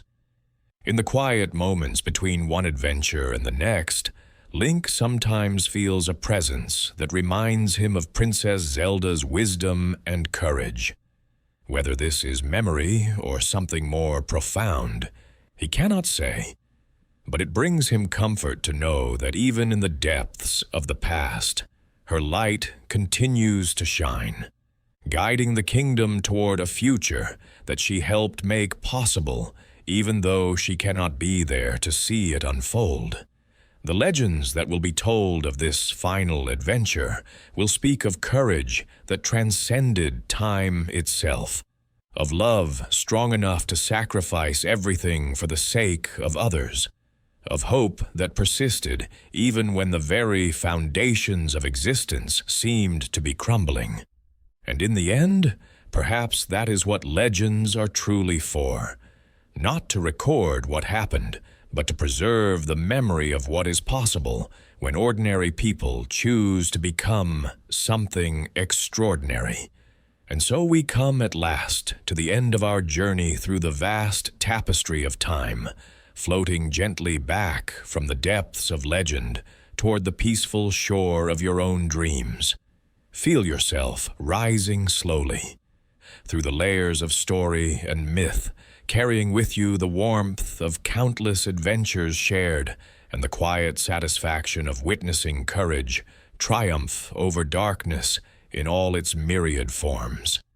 Picture yourself drawing away from the grand panorama of Hyrule's history, seeing it now as a single, magnificent whole rather than individual threads of heroism and sacrifice. From this distance, the three great timelines that once seemed so separate and distinct reveal themselves to be part of a larger pattern, streams of possibility that flow together like tributaries, joining a mighty river on its journey to the sea. The fallen timeline, where heroes learned that even failure could be transformed into hope through the simple refusal to surrender to despair. The child timeline, where wisdom gained through suffering prevented darkness from taking root in fertile ground. The adult timeline, where the courage to begin again created new worlds from the ashes of the old. All of them part of the same eternal story, the same endless dance between light and shadow that gives meaning to existence itself. See how the legends we have shared tonight speak not just of individual heroes, but of the heroic spirit that lives within all hearts brave enough to embrace it. Link is not truly one person, but many, each incarnation carrying forward the accumulated courage of all who came before, while adding their own unique strength to the eternal flame. Zelda is not merely a princess, but the embodiment of wisdom itself, her love for her people, transcending the boundaries of individual lifetimes to become a force that shapes the very destiny of nations. Even Ganondorf, in his endless cycle of ambition and defeat, serves a purpose in this cosmic dance. For without darkness, how could we recognize the light? Without the challenge of evil, how could goodness prove its worth? He is the shadow that gives definition to the flame, the storm that makes us treasure the calm. Feel the gentle rhythm of this eternal cycle, not as something to be feared or resisted, but as a source of comfort and hope. No matter how dark the night may seem, dawn will always come. No matter how powerful evil may appear, courage will always rise to meet it. No matter how great the sacrifice required, love will always prove stronger than hatred in the end. The Master Sword sleeps peacefully in its pedestal, but its slumber is not one of abandonment or neglect. It is the rest of a faithful guardian who knows that when the need arises, worthy hands will once again clasp its hilt and its blade will ring with the songs of justice and protection. The Triforce waits in its sacred chamber, its three triangles pulsing with the patient rhythm of divine power held in perfect balance, ready to grant the wishes of hearts pure enough to see beyond their own desires. Hyrule itself endures, sometimes as a green kingdom of rolling hills and crystal streams, sometimes as scattered islands in an endless sea, sometimes as ruins reclaimed by forest and field, but always as something more than mere geography. It is a state of mind, a way of being in the world that recognizes the fundamental interconnectedness of all living things and the responsibility that comes with that recognition. Let these images settle gently into your consciousness, like snowflakes finding their resting place on quiet ground. The heroes we have met tonight need not be distant figures of impossible legend, but can serve as guides and inspirations for the challenges you face in your own life. Their courage can become your courage, their wisdom your wisdom, their hope your hope. For in the end, the most profound truth revealed by the legend of Zelda is that heroism is not the exclusive province of those chosen by destiny or blessed with magical powers. It lives in every act of kindness, every moment of bravery, every choice to help rather than harm, to build rather than destroy, to love rather than hate. We are all heroes of our own stories, and our stories all matter in the vast tapestry of existence. Rest now in the knowledge that somewhere in the flowing streams of possibility, new adventures are always beginning. New heroes are awakening to their calling. New princesses are discovering the depths of their wisdom. New kingdoms are being born. From the dreams of those who refuse to accept that darkness must inevitably triumph.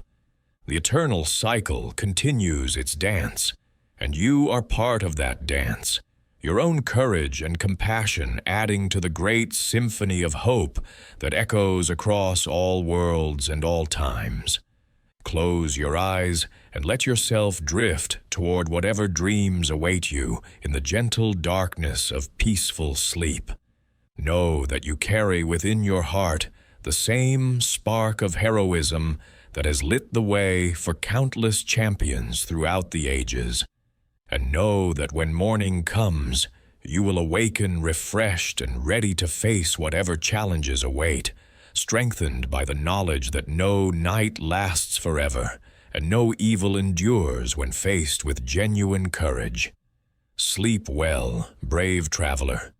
Dream of green fields and crystal streams, of soaring through endless skies on wings of pure freedom, of the quiet satisfaction that comes from duty fulfilled and love shared.